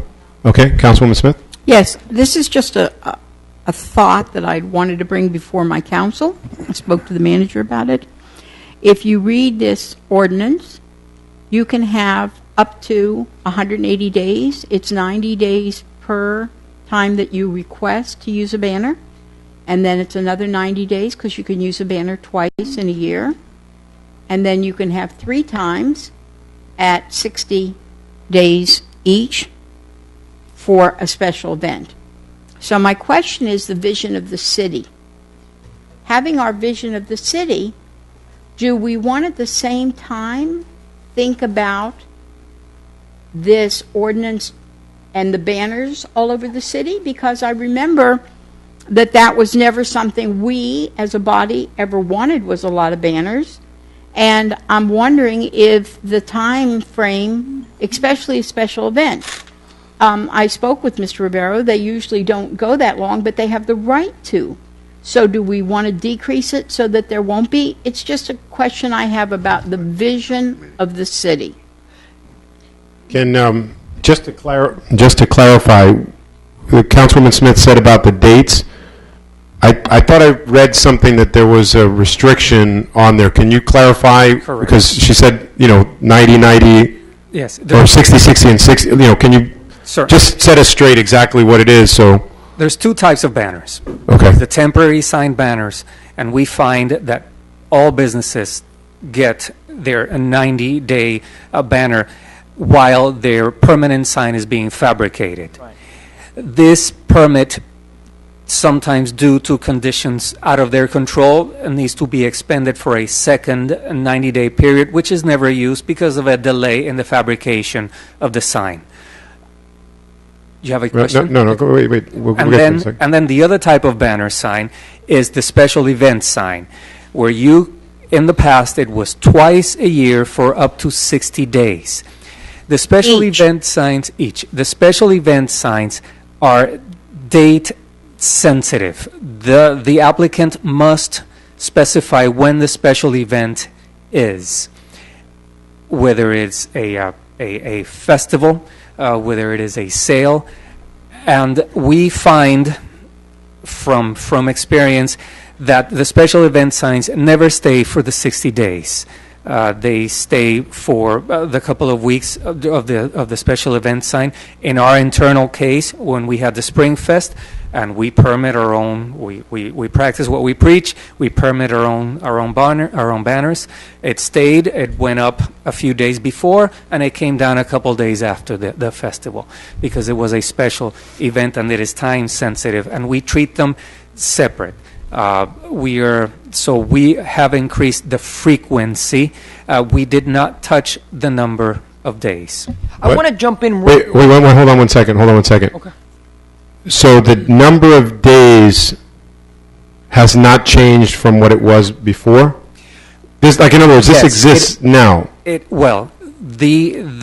special event is twice a year, 60 days each. As it is today? As it is today. We're Okay. adding one more time per year, so it would increase in the Potentially. overall number by 60 days, because you would Okay. get one more 60-day period chance. To clarify a little further, what Councilwoman Smith, the first question she had about the 90 days, what was the difference between the 90-day one and the 60-day ones, the special event The ones? 90-day ones will only have the name of the business. If But it's a that's- restaurant, and it'll say what their sign would say once the permanent sign is installed. So it's, in essence, that is in lieu of their permanent sign. That's the only time that would be used? Correct, because they get their BTR, they open, and they want to get up and going, and they've ordered their sign, but it's not ready yet, Okay. so then we allow them the Okay, banner. all right. So let me just get the manager, and then we'll go around Real for more quick, because I discussion. spent a considerable amount of Got time it. talking with both Carlos and Richard yesterday, and these are examples I think will help provide some clarity. As we strive to bring in more business and restaurants and things like that, for example, they have a banner, the special event is St. Patrick's. And then come October, the special banner for that event may be Oktoberfest. So we felt that whether it's the city or any of the restaurants or businesses that we're striving to move to in that direction, that 3 would be a very, very good number. But those are, for example, what you would see as a special event. St. Patrick's going to go up, and it's going to come down, Oktoberfest, that kind of thing.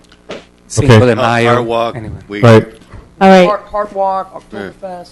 Go ahead, Councilwoman Okay, Kramer. two things. Number one is when they do the banner, waiting for their sign to be manufactured and installed, I shouldn't say obviously, do you look to see that they have purchased a sign and a date and that they've given a deposit, so they're not Yes, delaying of course. it? Yes. You take care of that? In Okay. my time here, I have to tell you, there was one that just kept asking for extensions, and we said, no, you need to show us proof that something is moving in the Right. direction of a permanent sign.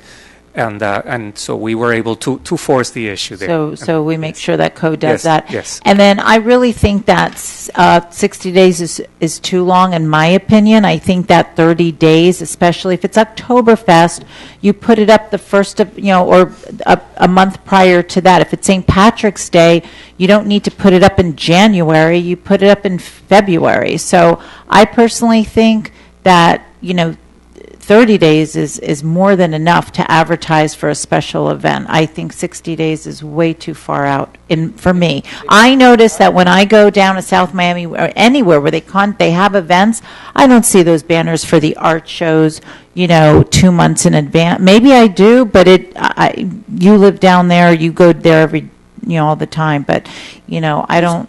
But an art festival is kind of, I don't know if art festival is one thing and a restaurant's Oktoberfest or a St. Patrick's and Irish pub St. Patty's Day needs to be 2 months in advance. So I just think we can go around and ask my colleagues what they think. Okay, who was next? I think it was over here. Go ahead. Yeah, I just, for clarification, so we don't mix apples with oranges. One issue is the businesses having a sign, as you stated, and another thing is signs going up for events. Correct. It's two different things. Yes, this ordinance does not touch the regular business sign. It only, it eliminates the $200 bond. That's the only thing it does. Correct, and it increases the frequency from twice a year to 3 times a year for special event signs. We did not touch the number of days because it has never been a problem. But if you all feel this is the time to clean that up also, we more than welcome your input, yes. Right. Okay. Is that? Okay. Councilwoman Speaker. What's the definition of a special event? I have it. Besides the mayor's birthday. I mean, is a special event a big sale? Is a special event, I mean, what is it? Because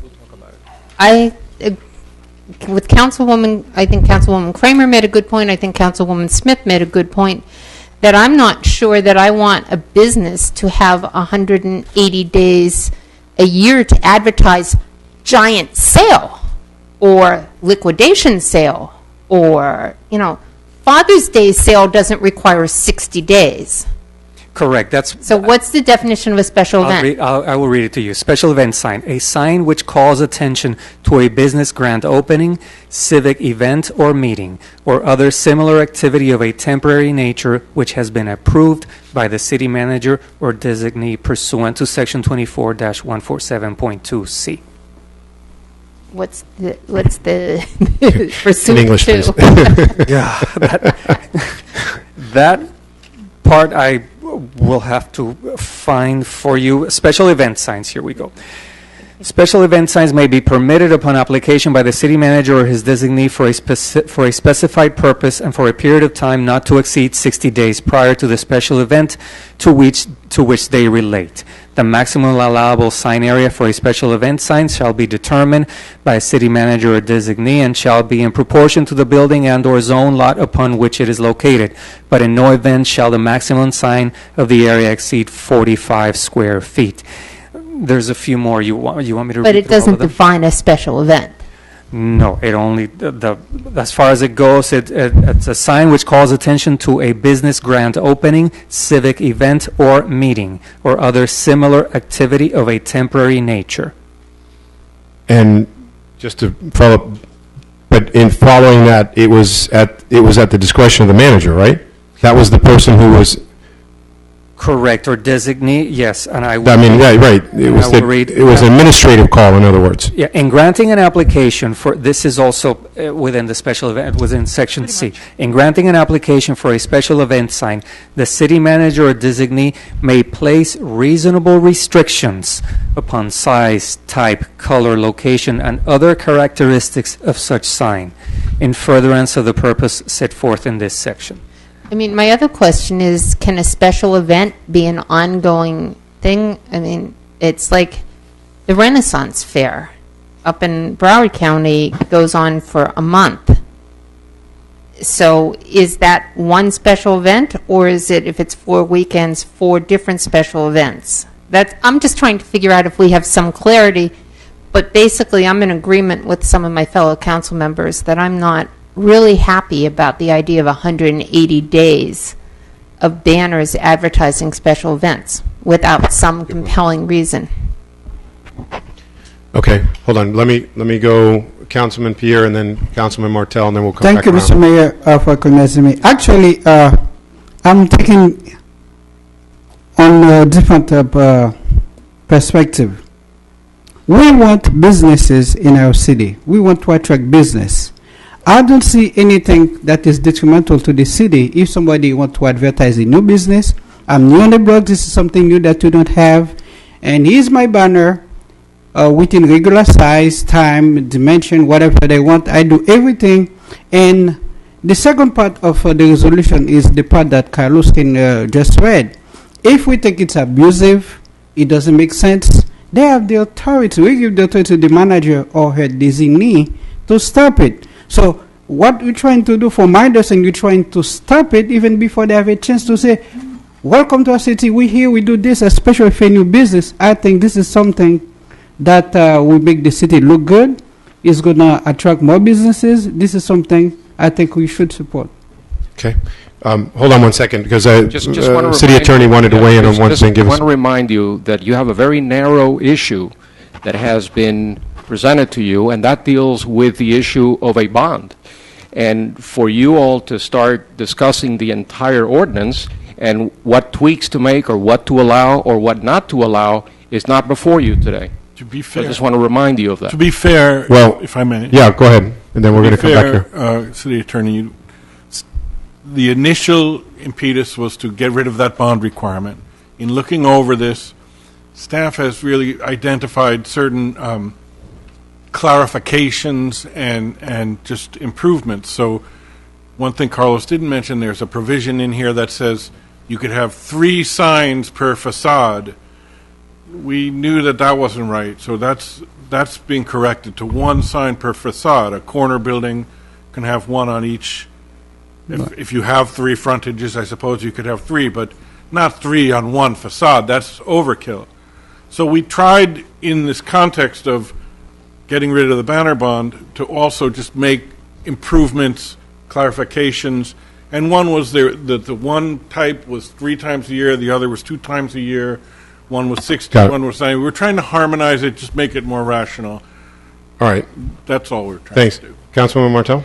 Actually, what I was going to state was that, I know that this ordinance has been around for a very long time, and we haven't had any issues with it, with them, abusing it or anything like that. And I would like to leave it like just the way you've recommended, because, as a business owner, you want to go ahead and have as much exposure as possible. And if this provides it and gives them that opportunity, I'm definitely would like to see it, because nobody's going to put a sign up, 6 months before the event. They're going to take it to where when it's best going to advertise the event. So, I want to keep it as is. I agree with removing of the bond, because I understand the process of holding that money and then having to give it back.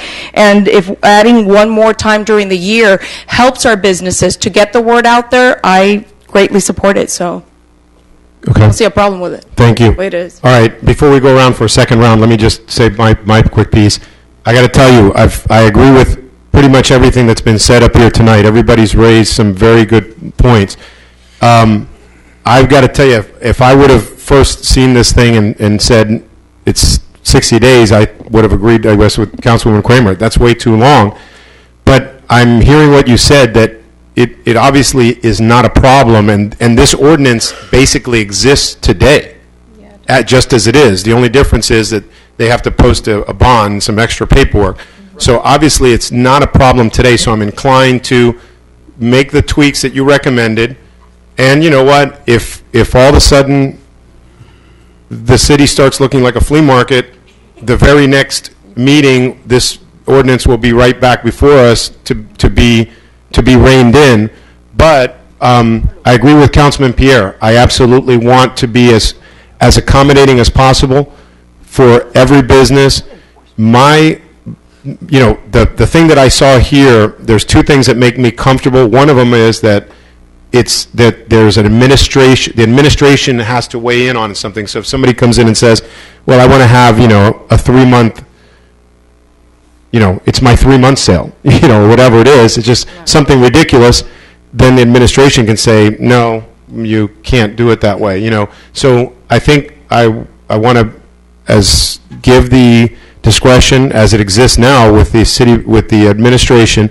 Plus, I did see in the ordinance that it does say that if they violate, we have the right to go onto they have to sign to give us the right to go on the property and remove the offending sign and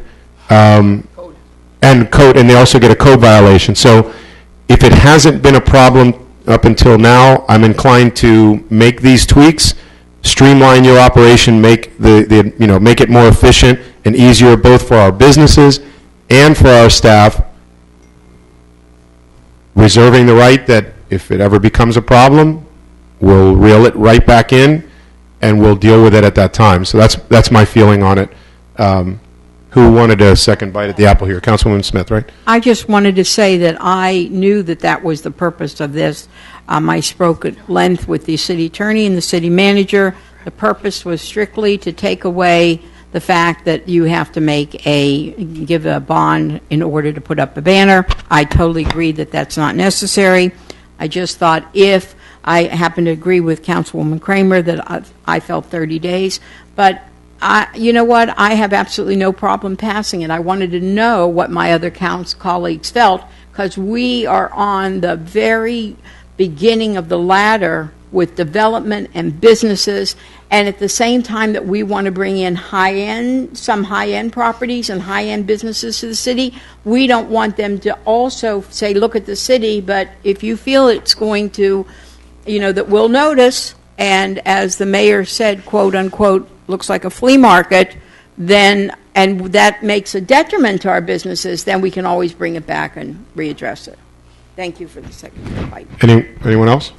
I just, Mayor, I agree with the statement you said. I also have the same concern as Councilwoman Smith, but as long as we have the ability to reel them in, I agree exactly with the word you said in Councilman Pierre. Again, your words about being friendly with our businesses and our community and opening our arms, and we are welcoming new business and new projects. This is a step in a good direction, so I'm for it. All right. No one else? Oh, Councilwoman Spiegel. Okay, my fellow council members have persuaded me. I'll live with the special event sign provisions. It's just another question. A banner sign, Mr. Rivera, you said it's a temporary sign while they get their permanent sign. Is that part of the definition somewhere? I will give you the banner sign definition. Just that's a yes or no. Is it part of? No, it is not part of the definition. The definition is any sign of lightweight fabric or similar material by any kind that is not permanently attached to a solid backing. National flags and state municipal flags are not considered a banner. But again, with the discretion that we're given, when we get a banner application for the name of a restaurant, we know to look that they are in the process of getting, but it is not in the definition, no. One more question. Do you think that we need to tweak this to provide a definition of a banner sign, or is this working fine and this is a case of don't fix what isn't broken? It is not broken. It has never been a Okay, problem. thank you. Right? I don't see any more. Madam Clerk? Councilman Pierre? Yes. Councilwoman Smith? Yes. Councilwoman Spiegel? Yes. Vice Mayor DeFilippo? Yes. Councilwoman Kramer? Yes. Councilwoman Martell? Yes. Mayor Vallejo? Yes. The item passes on first reading 7-0. Okay, next item is 15. Thank you, Mr. Rivero. Don't go far. I think you're up next also. So, our next item is 15.5. Can we get a motion to introduce? Ordinance, move to introduce ordinance number 2015-11. First reading by title only. Second. An ordinance amending Chapter 9 of the Code of the Ordinances of the City of North Miami Beach, Florida, entitled Offenses and Miscellaneous Provisions to create Section 9-33 entitled Sale, Possession, or Consumption of Alcoholic Beverages in Open Containers in Public Places, providing definitions, exceptions, enforcement, and penalties, providing for severability, codification, and an effective date. This ordinance was drafted at the request of the mayor. The police chief and I and my staff worked on it. It is modeled after the county's ordinance and most other cities in South Florida that have similar ordinances. Currently, there is no prohibition in the city of North Miami Beach as to consuming alcoholic beverages in open containers. And Mr. Mayor, you and I have discussed it, so I'll turn it over to you. All right, wait, did we get a motion to adopt? Move to adopt. Second. All right, I'll just give you one quick why I proposed this, and then we'll go around for discussion. But apparently, and I guess the chief is here as well, I guess, Mr. Attorney, the issue that we were having was that I guess our code really didn't, in essence, didn't prohibit somebody from walking down the street with or drinking a beer in front of a place, right? Correct. Or an alcoholic beverage.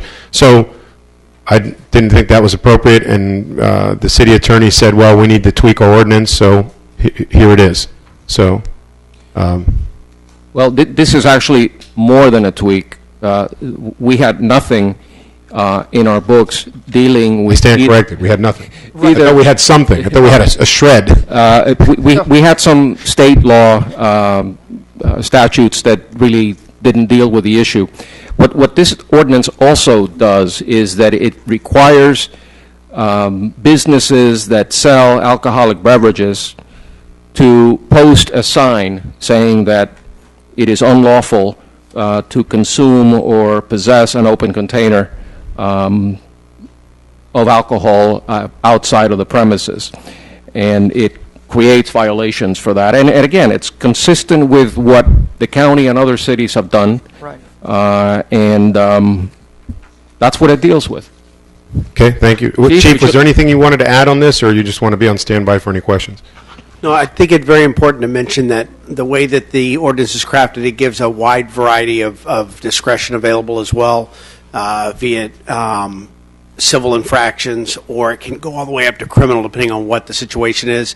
The current ordinances that are in effect that deals with some of this, unfortunately, because of the catch-22 aspect, it requires you to go through a various process for first and secondary violations before the police can do anything else.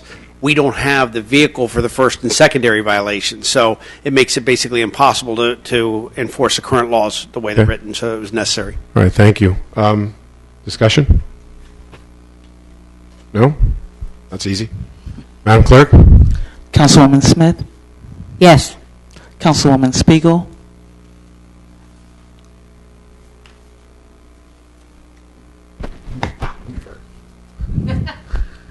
Yes. Vice Mayor DeFilippo? Yes. Councilwoman Kramer? Yes. Councilwoman Martell? This is a much-needed ordinance, definitely yes. Councilman Pierre? Yes. Mayor Vallejo? Yes. The item passes on first reading 7-0. Okay, thank you. Our last ordinance for tonight is 15.6. If we can get a motion to introduce. Move to introduce resolution number 2015-12. First reading by title only. Second. An ordinance of the City of North Miami Beach, Florida, amending Chapter 18, Code of Ordinances, entitled Solid Waste Management by amending Section 18.1, Definitions, to clarify the definition of garbage, creating Section 18-18, City as the exclusive provider of solid waste, collection, penalties, and amending Section 18-19, Private Construction and Demolition, Debris Container Service Hauling, Commercial Waste Contractors, Trash and/or Garbage Collection Authorized, Limitations, Business Tax Receipt, Required Supervisory Control, Suspension, Revocation Fee, to remove references to commercial trash and garbage collection, and to provide for penalties for violations, providing for severability, repealer, codification, and an effective date. It's a first reading. Move for adopt. Okay. Mr. O'Connor, Director Scott, if you guys would give us the explanation what this is all about. Good evening, Mayor and Council. Sure. Brian O'Connor, Chief Procurement Officer. I also have Mr. Esmond Scott as the Director of Public Works. Tonight, we're proposing to you a change to the ordinance, and this is a tweak in regards to the first part. This is one of the things that, under the direction of the city manager, staff was directed to go and look at the solid waste ordinance. There were some opportunities in regards to construction debris, franchises, and other items that we had. In that task we were assigned, we formed a task force to look at the solid waste ordinance.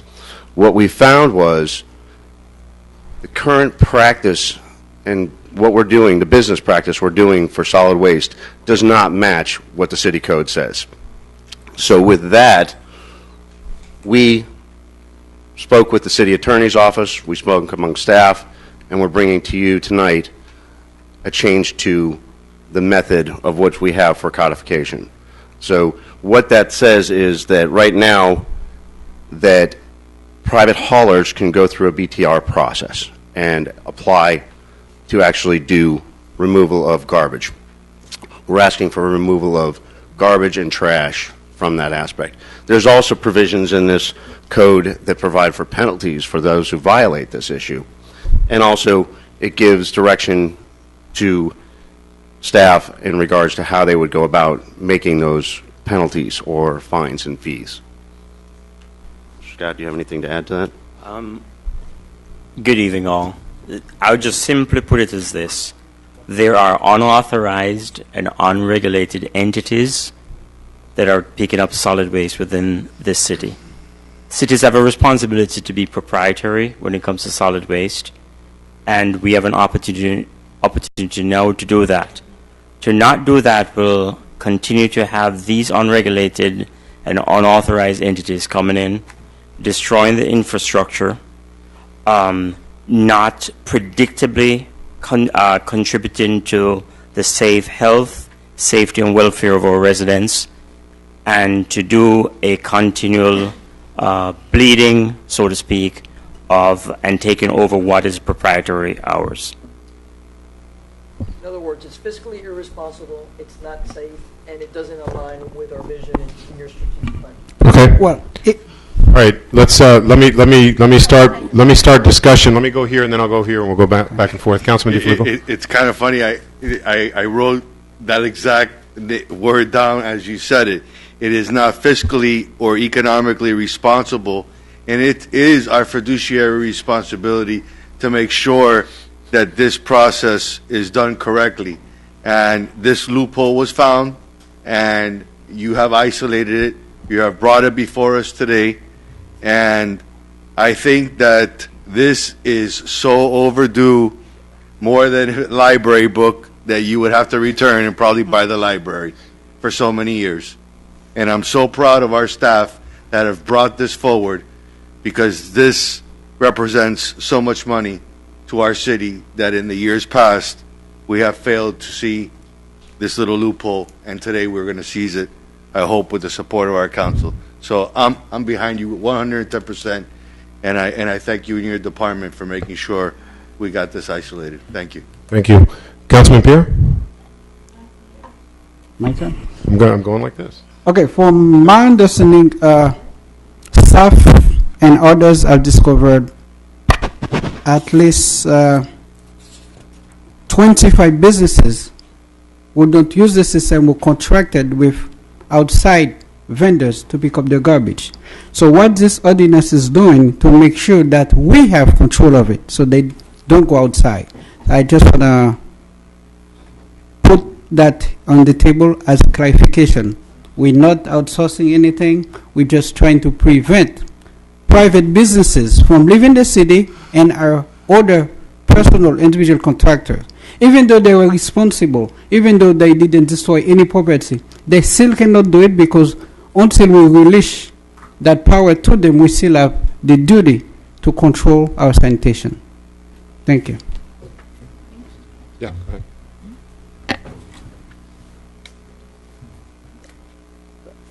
This is something that I'm pretty sure was discussed.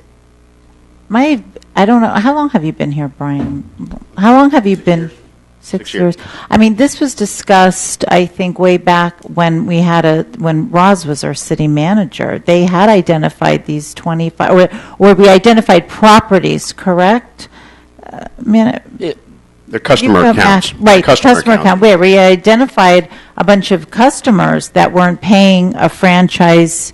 No, the hauler pays the franchise fee, right. But we knew the 25 properties apparently that were able to use any hauler that they chose to. Right. What was it? In reviewing the ordinance and trying to craft a better one, that's how we started off. And you're referring to actually go back to dates we were looking at. Back in 85, the council back then identified 24, 25 there was accounts yes. that were given, and then establishing a moratorium, right? The irony is, then back, so that's 85. In 95, there was a codification of the ordinance, and that moratorium or anything was left out. So now the ordinance did not give us the exclusivity or even the moratorium that we've always thought we had. So what you're referring to is a practice and this exclusivity we've always thought to be there.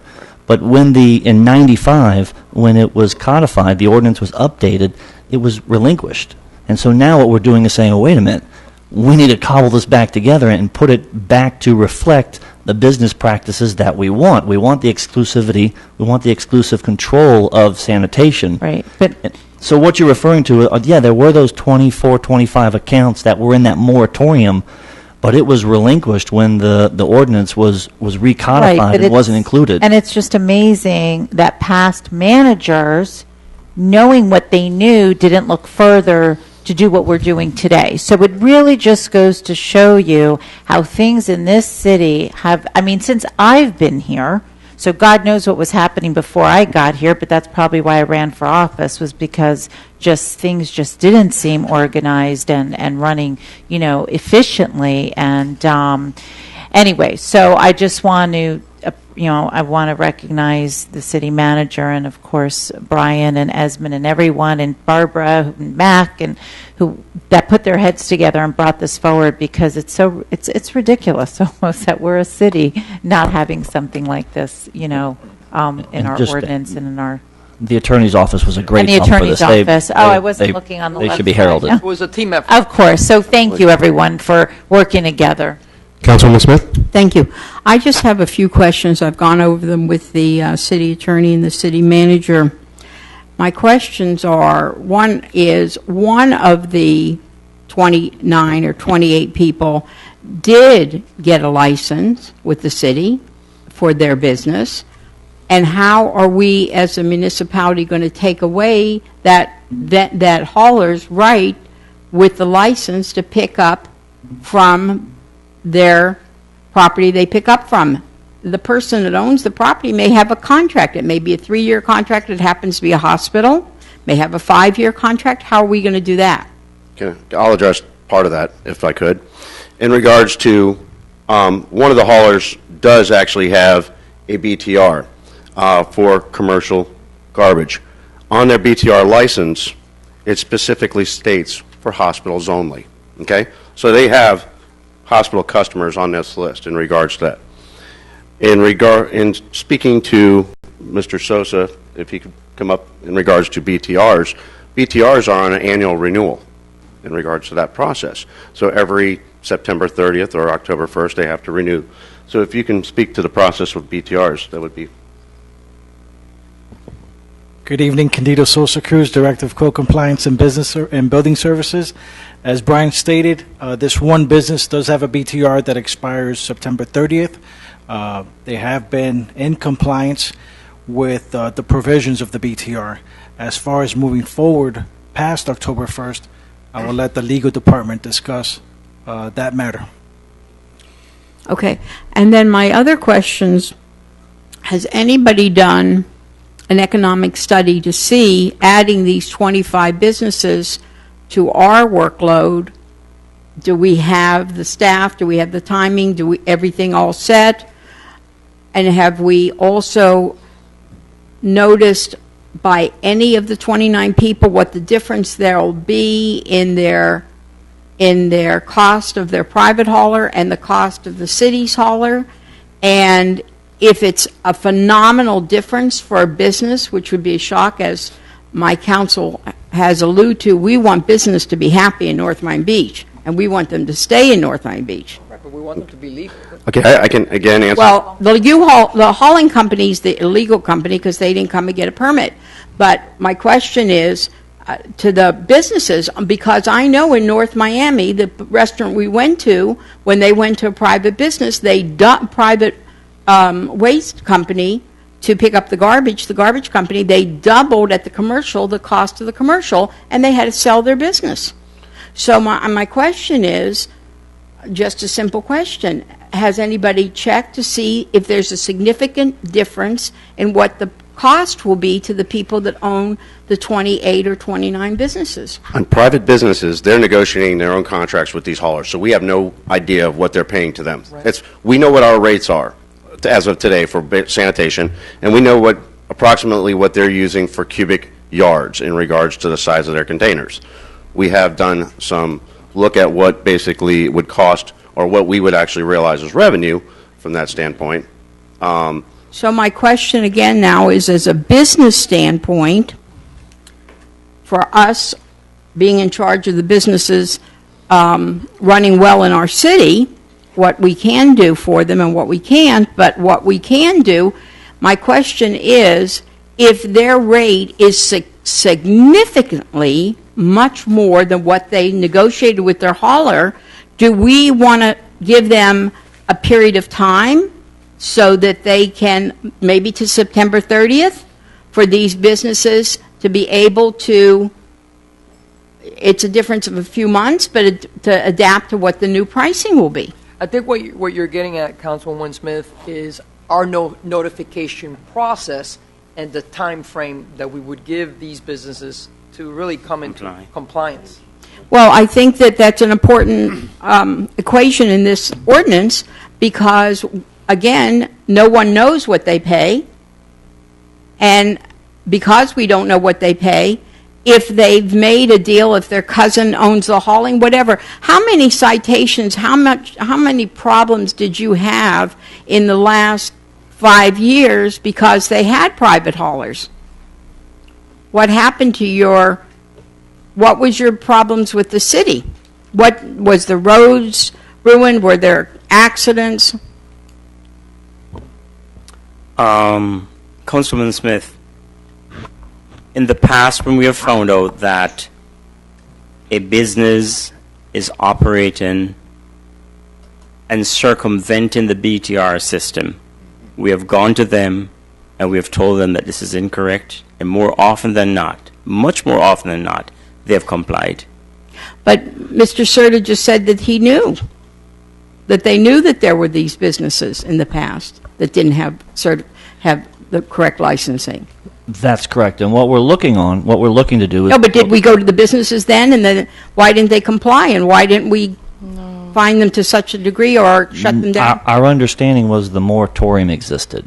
The moratorium that was enacted in '85, given those 20-something businesses approval to do so, that was still in effect. It appears to no longer be in effect, and what we're trying to do is actually solidify that, create a process to bring them into compliance, create a process for them to be educated, and then to even incur fines if that's the case, if they don't come into compliance. Well, my suggestion would be to the manager, and I don't know if anybody on my council would agree with me, that a letter go out to them immediately that they either get a tax certificate starting immediate, or they can no longer use their hauler, and even if they do get a tax certificate, it's only going to be good until the end of our tax year, which is September 30th. When you say it, you mean a BTR? A BTR, I'm sorry.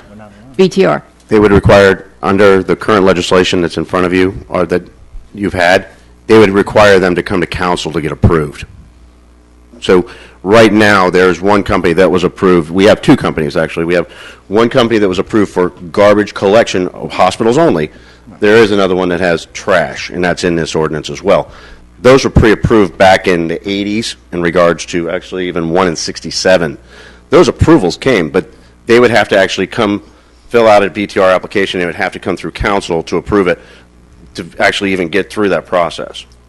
I definitely don't want any business to run in the city that's illegal, that doesn't have the proper BTR, but at the same time, I don't want to have a shock come to 28 of our businesses or 29 of our businesses that their cost to run their business from this month to next month could go up another $1,000 or whatever.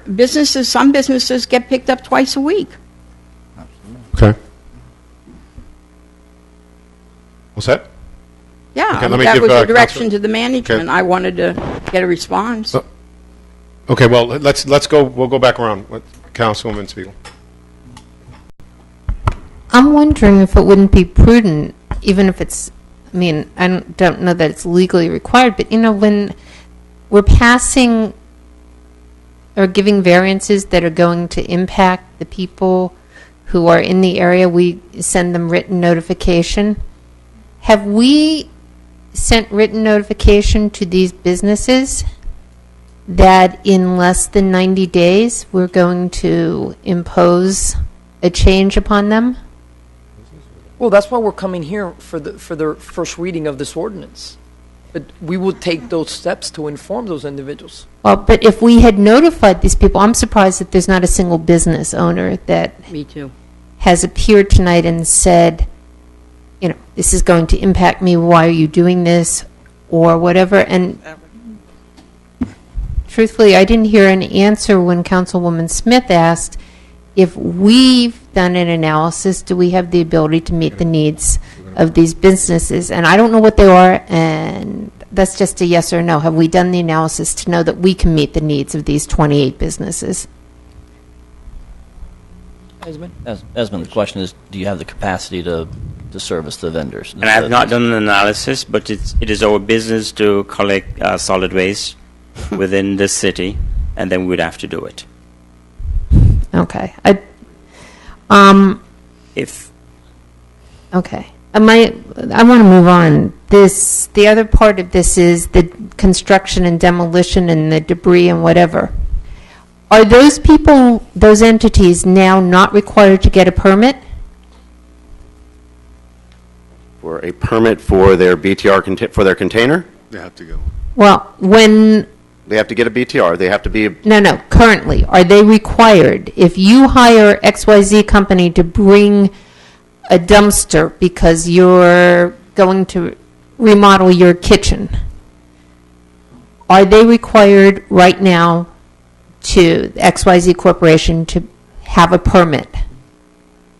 No. They had to get it through the building I don't believe they require a BTR, and they do not pay a franchise fee. Okay, so... I'm sorry, just a clarification. If they are doing C&D, which is construction debris, they do require to have a BTR, and they go through the BTR process. So we do have companies complying with BTR processes for C&D. And also, one of the things that we will be looking for in the future, this is really phase one. We wanted to fix this first.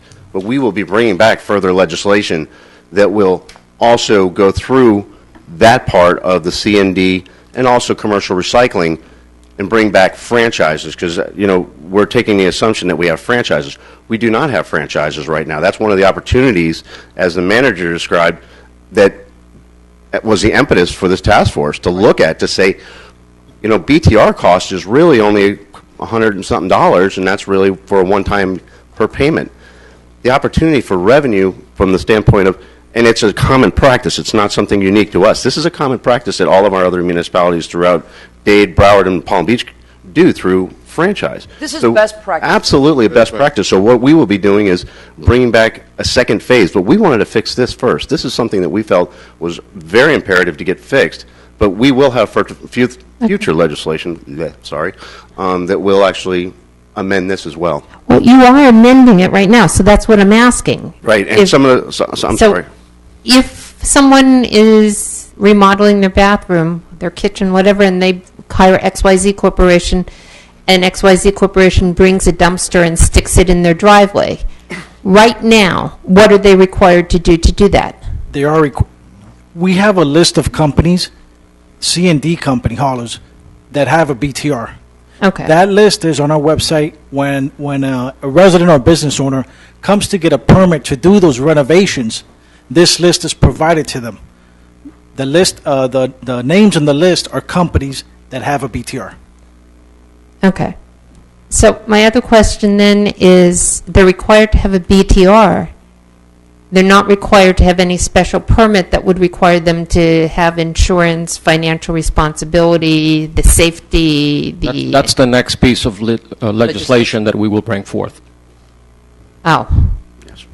Right now, what we did part, as far as the C&D part, we put the penalties and provisions in there that basically if they were not complying, it falls into the compliance that echoes this other piece, 1819, that shows for penalties and provisions. We had nothing, that basically there was nothing that our officials could say, you're violating the law. There's some provisions that how we enforce this. So yes, it is phase 1, but phase 2 is coming, and it's coming soon.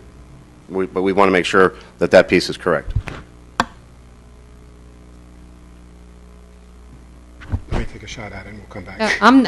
To me, I thought we were past doing things piecemeal, and so that's what I just didn't understand. Thank you.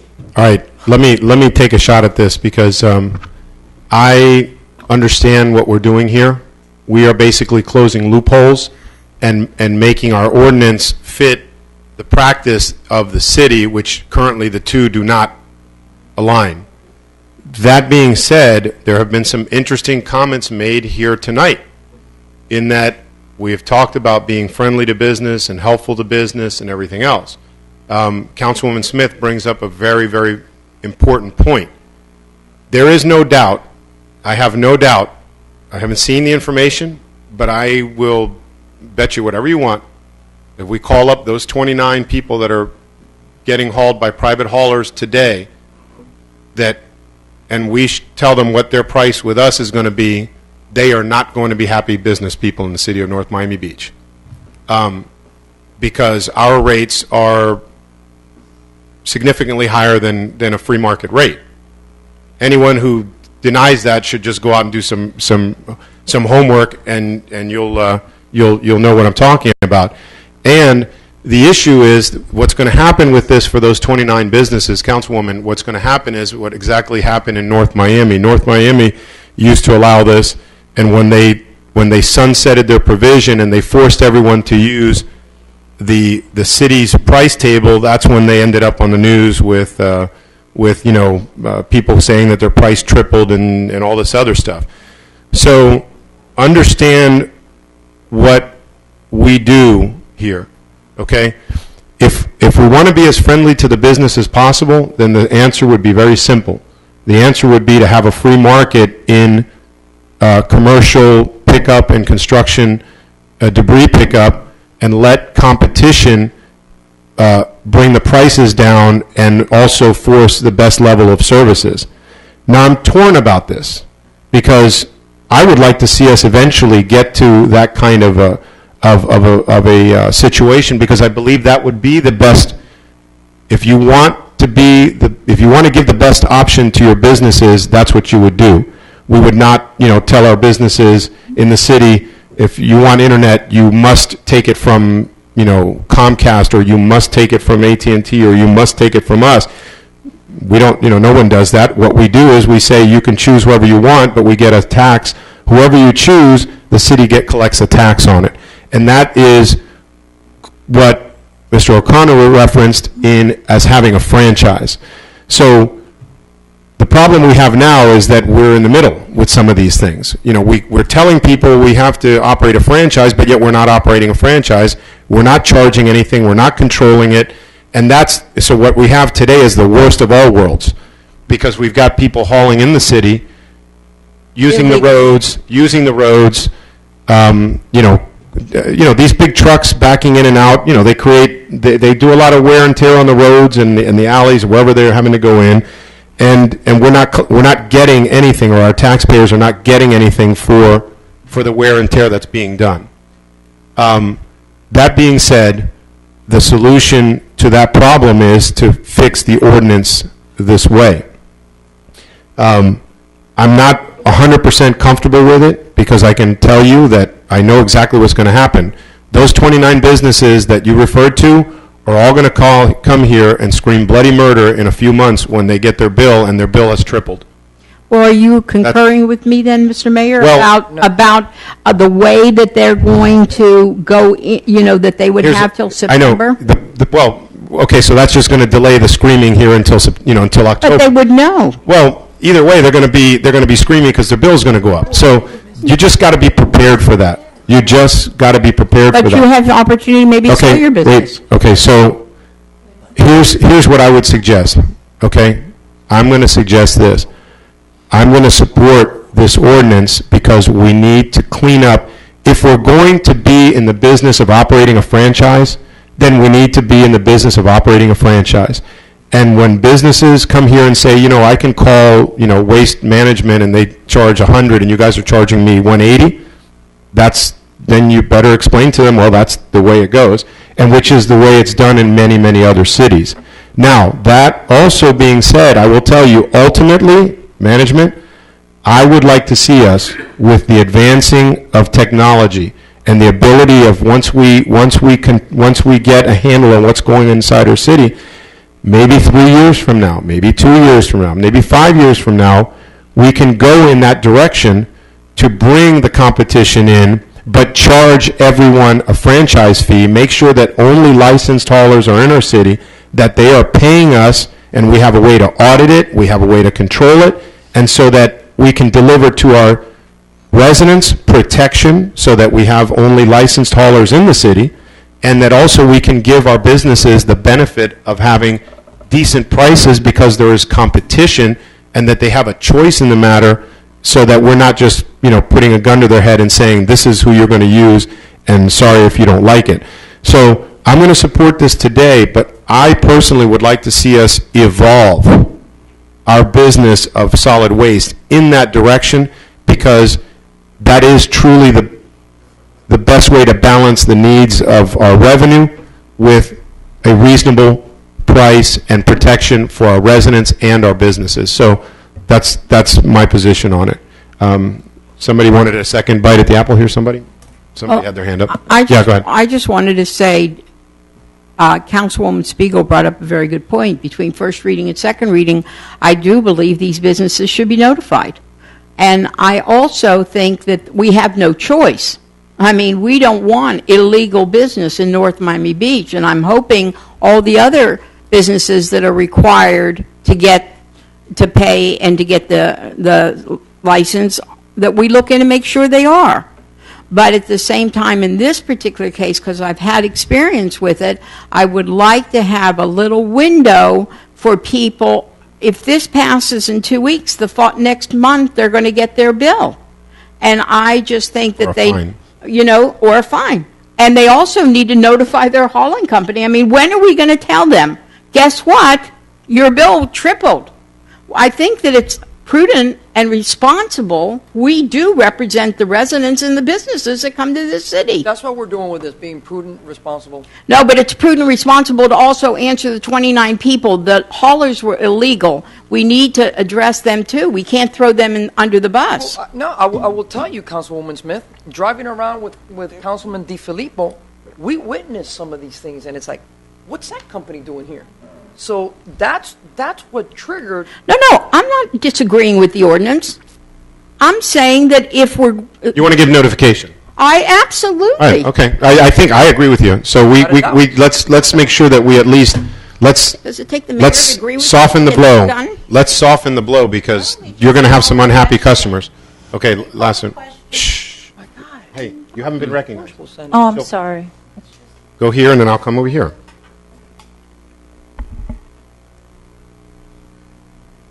I would like to see us maybe postpone the second reading until the second meeting in July to give some time to notify these businesses, so that if it, and I'm going to take the mayor's word on this, I don't know, that their rate may triple, that they have some time to prepare for that. Maybe they have some time to come here and give us some feedback. It may be that they have contractual issues that this is going to, I don't know whether it's going to impact them or not. But what we don't want to do is hurt our small businesses who, in my view, it's not illegal because we have our assistant city manager sitting here saying that the city didn't know that the, what'd you call it? The moratorium was no longer in effect. So I don't think that they were illegal, and we're doing a substantial change, and maybe what we need to do is just give the businesses some time to plan, maybe set aside a few dollars to, if the rates are going to increase, adjust their budgets so that we're not adversely impacting our businesses. That's not a problem.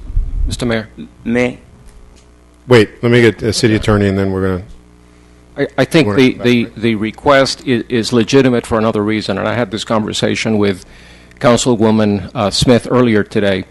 There may be businesses that have long-term contracts with a licensed contractor.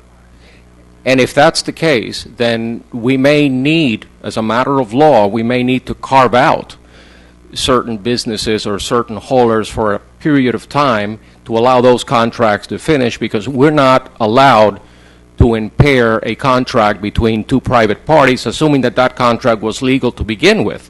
If the contract is with an illegal hauler that didn't have a BTR, I'm not worried about those people.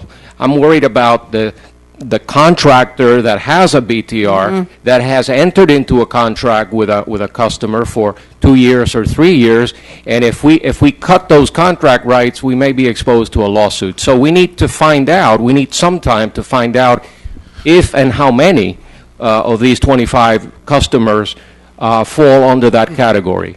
So I think another meeting would be helpful in us figuring out what rights people have. All right. So, okay. That being said, we obviously have. I'm hearing a spectrum of all kinds of different viewpoints on it, but clearly one thing is coming through. A couple things. Number one, everyone seems to be in agreement that we need to do something and make sure that everybody's on the same playing field. Agreed. Number two, that no one wants to hurt the small businesses. Number three, that we want to, whatever the case is, that we give people ample notice of it, and that it sounds like we need to go back and do some tweaking and some additional research. So, that being said, would it be appropriate for us to deal with this tonight, or actually bring this back when it's been a little bit more tweaked? I mean, because it sounds like we, yeah, I do want to make one point here in regards to the fact that, as I stated, 2 companies have BTRs, okay? We have 23, as we have on our list, as far as the number that has been there. 2 companies, and one has a commercial garbage license for hospitals only. That actually has the BTR that has for hospital only. Okay, and they are picking up hospital locations, but they're also picking up locations that are not hospitals. So those are, on that side of it, illegal in a sense, right? Because the fact is they don't have legitimate contracts that are in the business of doing hospitals. So you're saying that the hospital licensed one is doing more than hospitals? Yes. We know that, Yes. for sure. Okay. Yes, as we have on our spreadsheet. We also have another one that has a BTR, but it's for commercial trash. But they are doing commercial garbage. So again, that is another issue. So really, one has a license. What's the difference again between the commercial trash and the commercial garbage? Is okay. I'm not solid waste guy. I got it. Garbage is smelly. You usually take it from inside of the kitchen to outside. Okay, food and trash is like... And trash is your leaves and your got it. debris. Right. Got it. Wait, you done? Are you done, Mr. O'Connor? You done? Yes. Oh, okay. Can I ask a procedural? Can we approve this on first reading? And before we approve it on first reading, can I make a motion that second reading come back the second meeting in July so that we have time to notify our small business? I don't think you even need to make that motion. Yeah. Yes. We'll just give direction. Yes. Oh, just give direction? We don't need a motion? Okay. Okay. We're all good? I just wanted to say something real please, respectfully, because we have said that rates are going to double and triple. I just wanted us to be a little bit more responsible in terms of that, because I know the kind of business that we're in, We don't know. We haven't done an assessment of these businesses yet to recognize whether or not it's going to be double or triple. I think it's safe for us to say it may change. Okay. Thank you. Thanks. It may change. Warning. Madam Clerk, let's go ahead. It's been moved and seconded. First reading for the ordinance. Councilwoman Spiegel? Yes. Vice Mayor DeFilippo? Yes. Councilwoman Kramer? Yes. Councilwoman Martell? Yes. Councilman Pierre? Yes. Councilwoman Smith is off the dais. Mayor Vallejo? Yes. The item passes 6-1. No. Yeah. Did we lose Councilwoman Smith? 6-0. I'm sorry. Okay. That was the last of our legislation, and let's go ahead and take the, Madam Clerk, the City Council reports. Vice Mayor DeFilippo? Yes, good evening, everyone, staff, everybody watching. I want to take the opportunity to let you know, Terrence brought up a point in reference to the annexation. I want to let everybody know that in the newspaper last week there was an article from the County Commission's office, from Sally Heyman's office, that there are openings on the annexation panel. And if you would like to be on this annexation panel, please contact Sally Heyman's office, give them your name, and let them know that you would like to be part and take part in the annexation that the county is looking at and that our city is also bringing forth. We ask for your encouragement and your participation, and anybody that wants to participate, please call and make arrangements with our County Commission office. On another note, for many years, our city has had a beautiful Snake Creek Canal. Recently, we had our staff go out there. They made significant upgrades, cleanings, with the direction of our Parks and Recreation, with our Public Services, Esmond, everybody together, through the leadership of our manager. We have a beautiful, beautiful Snake Creek Canal with beautiful views, great animals living in this canal, in this river that goes down through North Miami Beach. That being said, with all the work that we do when we travel and going to Tallahassee, I felt and I took it upon myself to work together with the Florida League in order to add to the spark of redevelopment that this city is going through. And so in doing so, our city was spotlighted and the focus was on our local gem, which we have is Snake Creek Canal. So we have a beautiful article that I can't even tell you how many years, if there ever was, that we have been in this Quality Cities book that goes through the state of Florida to every city, to every village, to every town, and to every city official. Folks, North Miami Beach is on the map. People know who we are. And with beautiful, wonderful articles like this that explain what our city has to offer, we hope that this will encourage people to come, bring their businesses, bring their families, work, live, and enjoy a beautiful environment here in the city of North Miami Beach. So I'm very proud of our team for the hard work that they've done. And when people ask us what we do in Tallahassee, when we go up, here's our proof and our evidence. And I thank everybody, and I thank our staff, and this is for our city. Thank you very much, and I hope that we can frame this, because it took a lot of work from our staff to get this done and it's a great thing to be recognized by our Florida League. Thank you very much, and have a good evening. Councilwoman Kramer. Good evening, everybody. I'd like to remind Beautification Committee and anyone who wishes to join the Beautification Committee. I know we do have someone who has applied, so hopefully we will be bringing her up at the next council meeting. So yay, we've got a new member. But for the two new members, one who's already attending the meetings. But anyway, just want to let everyone know we do have a meeting tomorrow at 5:30. We've got a lot of great stuff happening, a lot of great discussions going on, and we encourage to have more people involved in making our city more beautiful.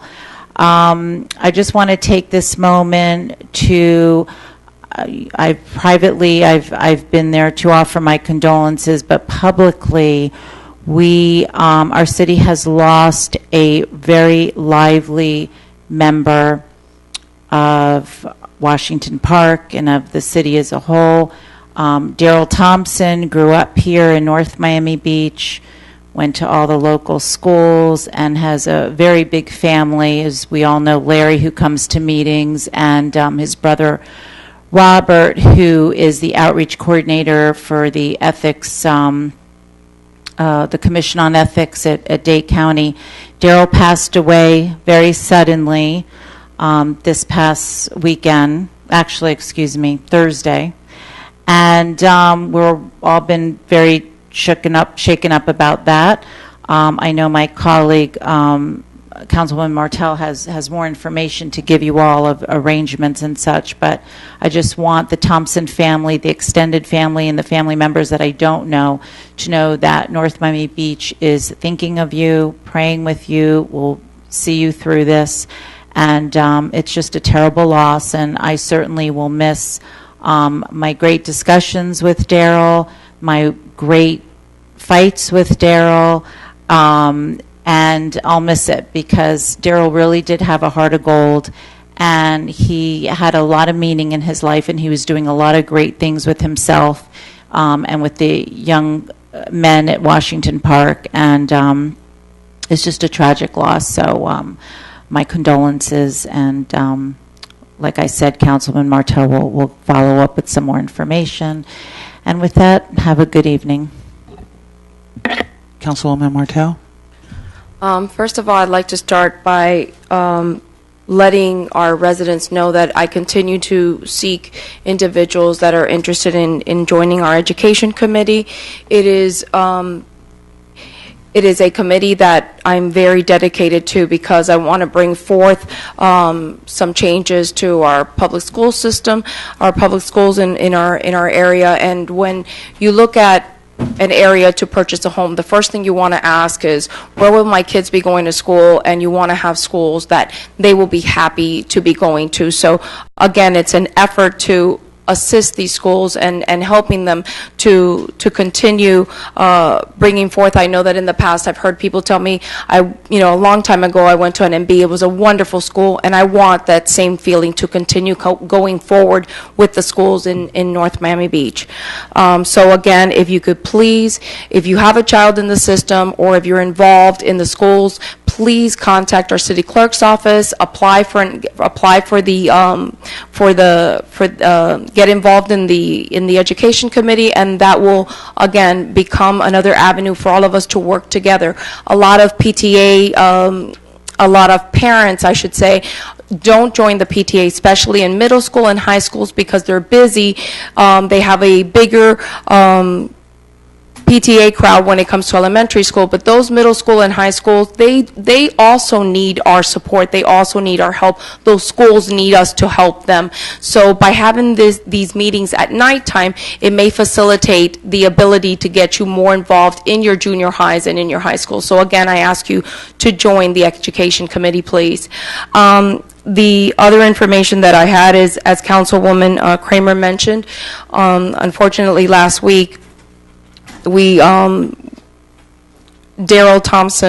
Tree Thompson from the Washington Park area passed, and it was a sudden passing, and the family has reached out to me and just expressed how grateful they are for everyone's support. It has been amazing how much support they have received, and I'm going to give you the arrangements, and our city clerk will have the information for anyone that doesn't get it tonight. The funeral arrangements will be at Richardson Mortuary at 4500 Northwest 17th Avenue. It will take place this Saturday at 2 p.m. If anybody wishes to obtain this information or know further, please contact Pam, Ms. Lattimore at the city clerk's office. Her number is 305-787-6001. 305-787-6001. If anyone wishes to make a donation towards the funeral, it would be straight to Richardson Mortuary. The family is accepting donations if anyone out there is able to help. And again, this family is very grateful for the love and support that they've received from many in the community and staff members here at the city, and they would like to thank everybody for that. So we are definitely embracing this situation, and we are giving our condolences to the family, and know that our prayers are with the Thompson family. So thank you very much, and good night. Councilman Pierre. Thank you. Good evening. Welcome back to everyone. Let me follow up on that same note. I would like to transfer my heartfelt sympathy to the Thompson family on the passing of Daryl. The Thompson and I are very close since I moved into the city. We talk about city issues. We discuss sometimes. We fight sometimes. We campaign against each other sometimes and then campaign for each other sometimes. And one thing you could say about Daryl, whether you're lucky or not, he's very loyal, and when he believes into something, he put all of his heart to it. Daryl, you will be missed greatly. On another note, let me tell you, it's summertime. I understand it's family time. Some of you may be traveling, going to beaches, do all the family stuff. Always put safety in mind, whether on the beach. It was yesterday, I heard from the news that 2 teenagers got amputated by sharks, and they were not too far deep into the water. So I thank God it did not happen in South Florida, but it was in the South. So whatever way you want to spend your vacation time, think safety first. This is not the time to be superhero, to do the stuff that you're not allowed to do. If you drive, like my sister have to drive, you have to be careful on the road. Do not speed. Take your time, because your life is precious. I want to say thank you to the city manager, to the chief, and to Paulette, and all of the support of my colleague. And I learned that we have the second version of our fly program. And for those of you not following the program, is for teenagers, approximately 14 to 17, and we expose them to avenues that will make of them productive members of society. So if you have a teenager at home, I don't know if you still have spot open, so we can get them busy for you. Remember, if you don't get them busy the way you want them to be busy, they'll get themselves busy in the other way. So let's prevent that. Once again, thank you to the manager, to the chief, to Paulette, and to all of my colleagues for the support of that. School may be closed, but school, that doesn't mean learning is closed. That's why our library is still open. And if you have not visited our library anytime soon, go check it out.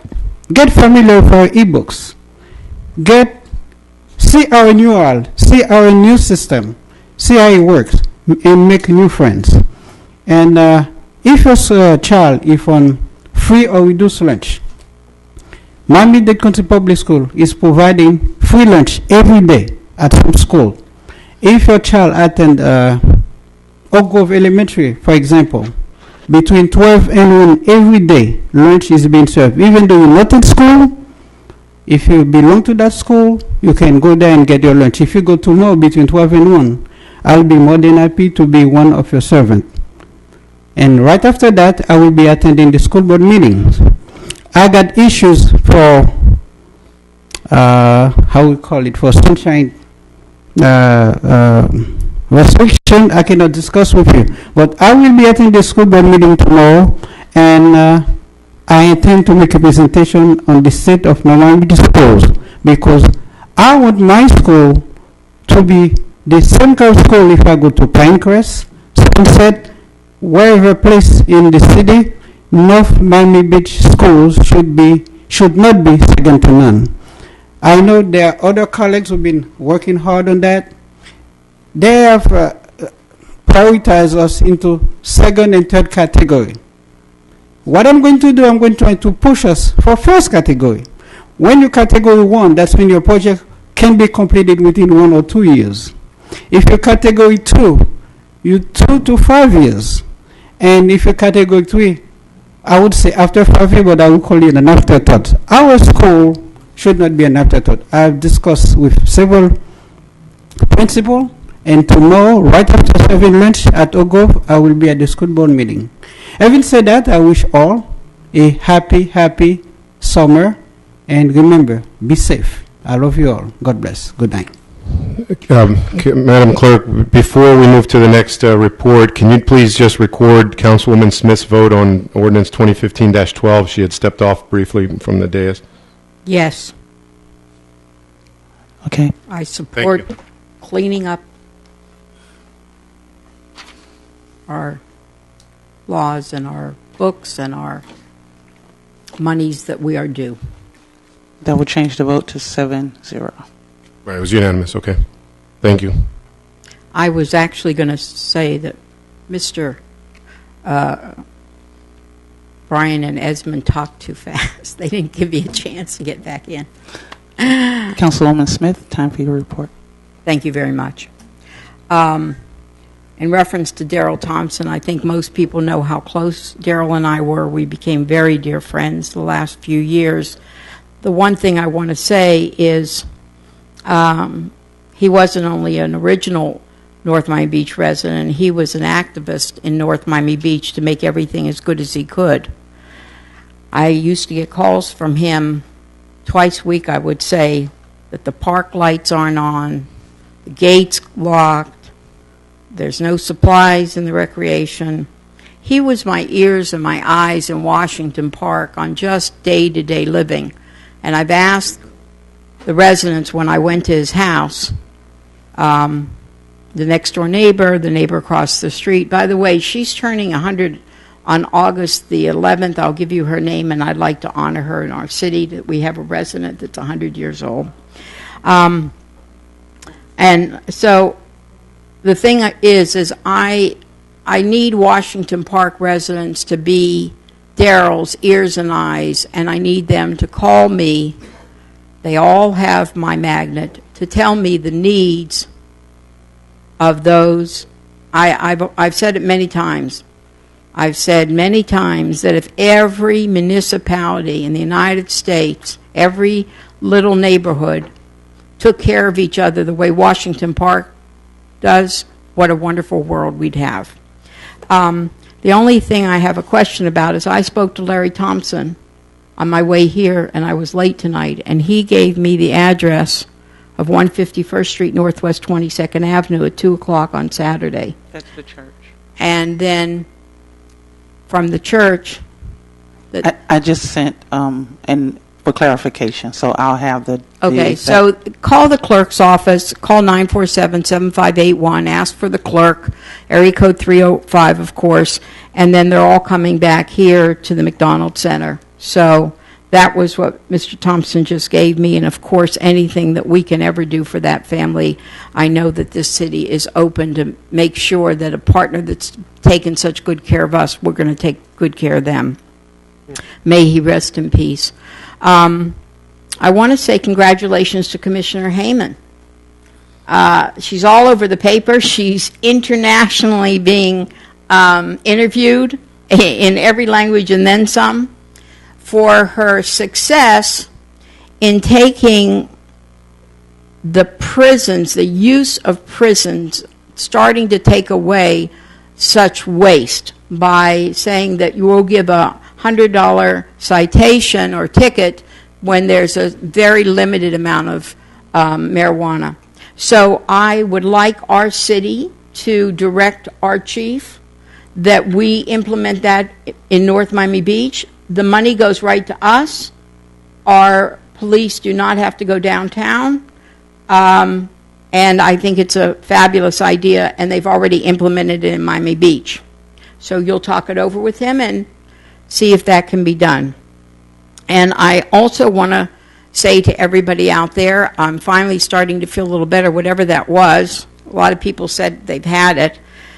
But I guess some kind of chest cold. But I can tell you that now that I'm feeling better, my grandchildren will be coming in tomorrow. My daughter's going to fly up and get my two oldest ones, and they're 6 and 3. So if you do not see me like you usually do, I already told the chamber that I wouldn't be there for the luncheon and Aventura Marketing Council because I'm the grandma. And of course I'm available, and I'll be at every single meeting, and I'm looking forward to our budget season. I hope you'll allow enough time for us to really delve into it, and then time in between to make adjustments. Because I think that's a very big process that carries on the whole next year, and there's a lot of new things we're all thinking of, and we need to make sure that if they can be done, they can. And with that, I say to everybody, good night, God bless, and may God take care of Daryl Thompson. Thank you very much. Councilwoman Spiegel. Thank you. I join with my fellow council members in extending my condolences to the Thompson family. Councilwoman Smith said that he was an original North Miami Beach resident. He was just an original, and he will be missed. Recycling is next week. Don't forget, put your containers out. And this is just an amazing country we live in, and before we meet again, we'll celebrate Independence Day. So just acknowledge what a wonderful country it is, and be safe on July 4th. About recycling. She did it. Okay. Mayor Vallejo. It was too short. I also want to join my colleagues in expressing condolences to the Thompson family. You know, Tree was a quite an involved resident. You know, he was definitely the activist. There were times on some issues that he was an ally. There were times on some issues that he was adversary. But there's absolutely no doubt. Anyone that knows him, there's absolutely no doubt that he cared. And there's absolutely no doubt that he will be missed as well. So again, condolences to the Thompson family. Quick update: for those residents that are in Eastern Shores affected by the issue of the guard gates and the disappearing or sometimes here, sometimes there, and funds about from the special taxing districts. I have spoken to the attorney, the manager. We've called for a meeting to go speak to the mayor of the county because we feel that the treatment and the what's happened in those special taxing districts is just unacceptable, and it's risen to the level where we need to get the mayor involved. So hopefully we'll have something to report here by next meeting.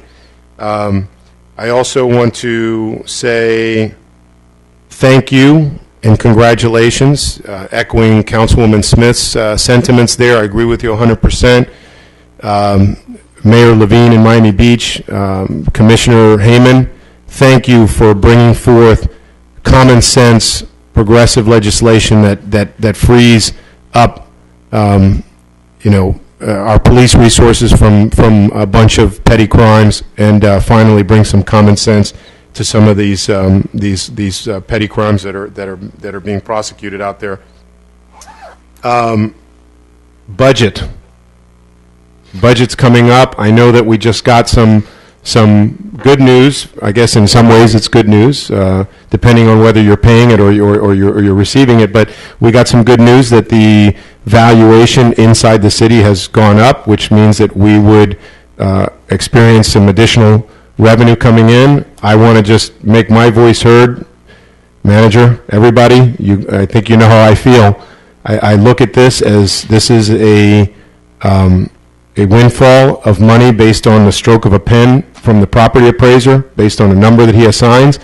And I would say that I think that it would be prudent for us as we go into budget season that let's not spend all that money and do things that have been done in the past where the boom and bust cycle was ridden all the way up and then it was ridden all the way down. I do recognize that we have, obviously we know we've got some infrastructure deficit and plenty of needs to spend the money on. But I do think it would be appropriate for us to also look at the fact that whatever this newfound money came in, that we earmark a portion of that. That money belongs to our taxpayers, and I think that we should earmark a portion of that to go back to those taxpayers to show good faith that, not all of that money is just coming in is going to get spent. And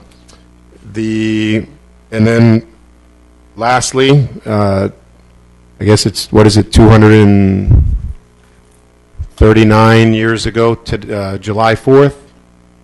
This great country was founded on the words of one of the greatest documents ever penned, the Declaration of Independence. And so I want to wish everybody a happy July 4th, happy birthday, America. And Madam Manager, I'm going to give you a heads up because I would like to see if for next budget year we can find our way. We have a celebration of Memorial Day, we have a celebration of Veterans Day. I don't think there's a more important holiday in the United States of America than the birth of this country. I would like to see us find a way to put into a budget and come up with something which would be a great and fitting celebration of July 4th of Independence Day in the city of North Miami Beach that our residents can enjoy. So a little heads up on that one. I'm going to be coming to you on that one. So again, happy birthday, America. Good night, everybody. Our next meeting will be Tuesday, July 7th at 7:30. And I see a couple of last-minute announcements, so one here and one here. Go. Happy Father's Day to all the fathers that are out there. Father's Day is coming up. Didn't hear anybody mention it, but we're only three. We're outweighed up here. We're only three guys, so I got outweighed. No, I just want to mention that the library has a program. I went to their kickoff for that reading, and everybody out there, that program is open from 2 o'clock to 3:30 every afternoon. And it's phenomenal. Please, if your children are sitting there playing with their computer all day long or watching television, take them to North Miami Beach Library. Thank you. Okay, everyone. Good night. Wait, is there a motion to adjourn? Second? Is that ayes I hear? We're adjourned. Thank you.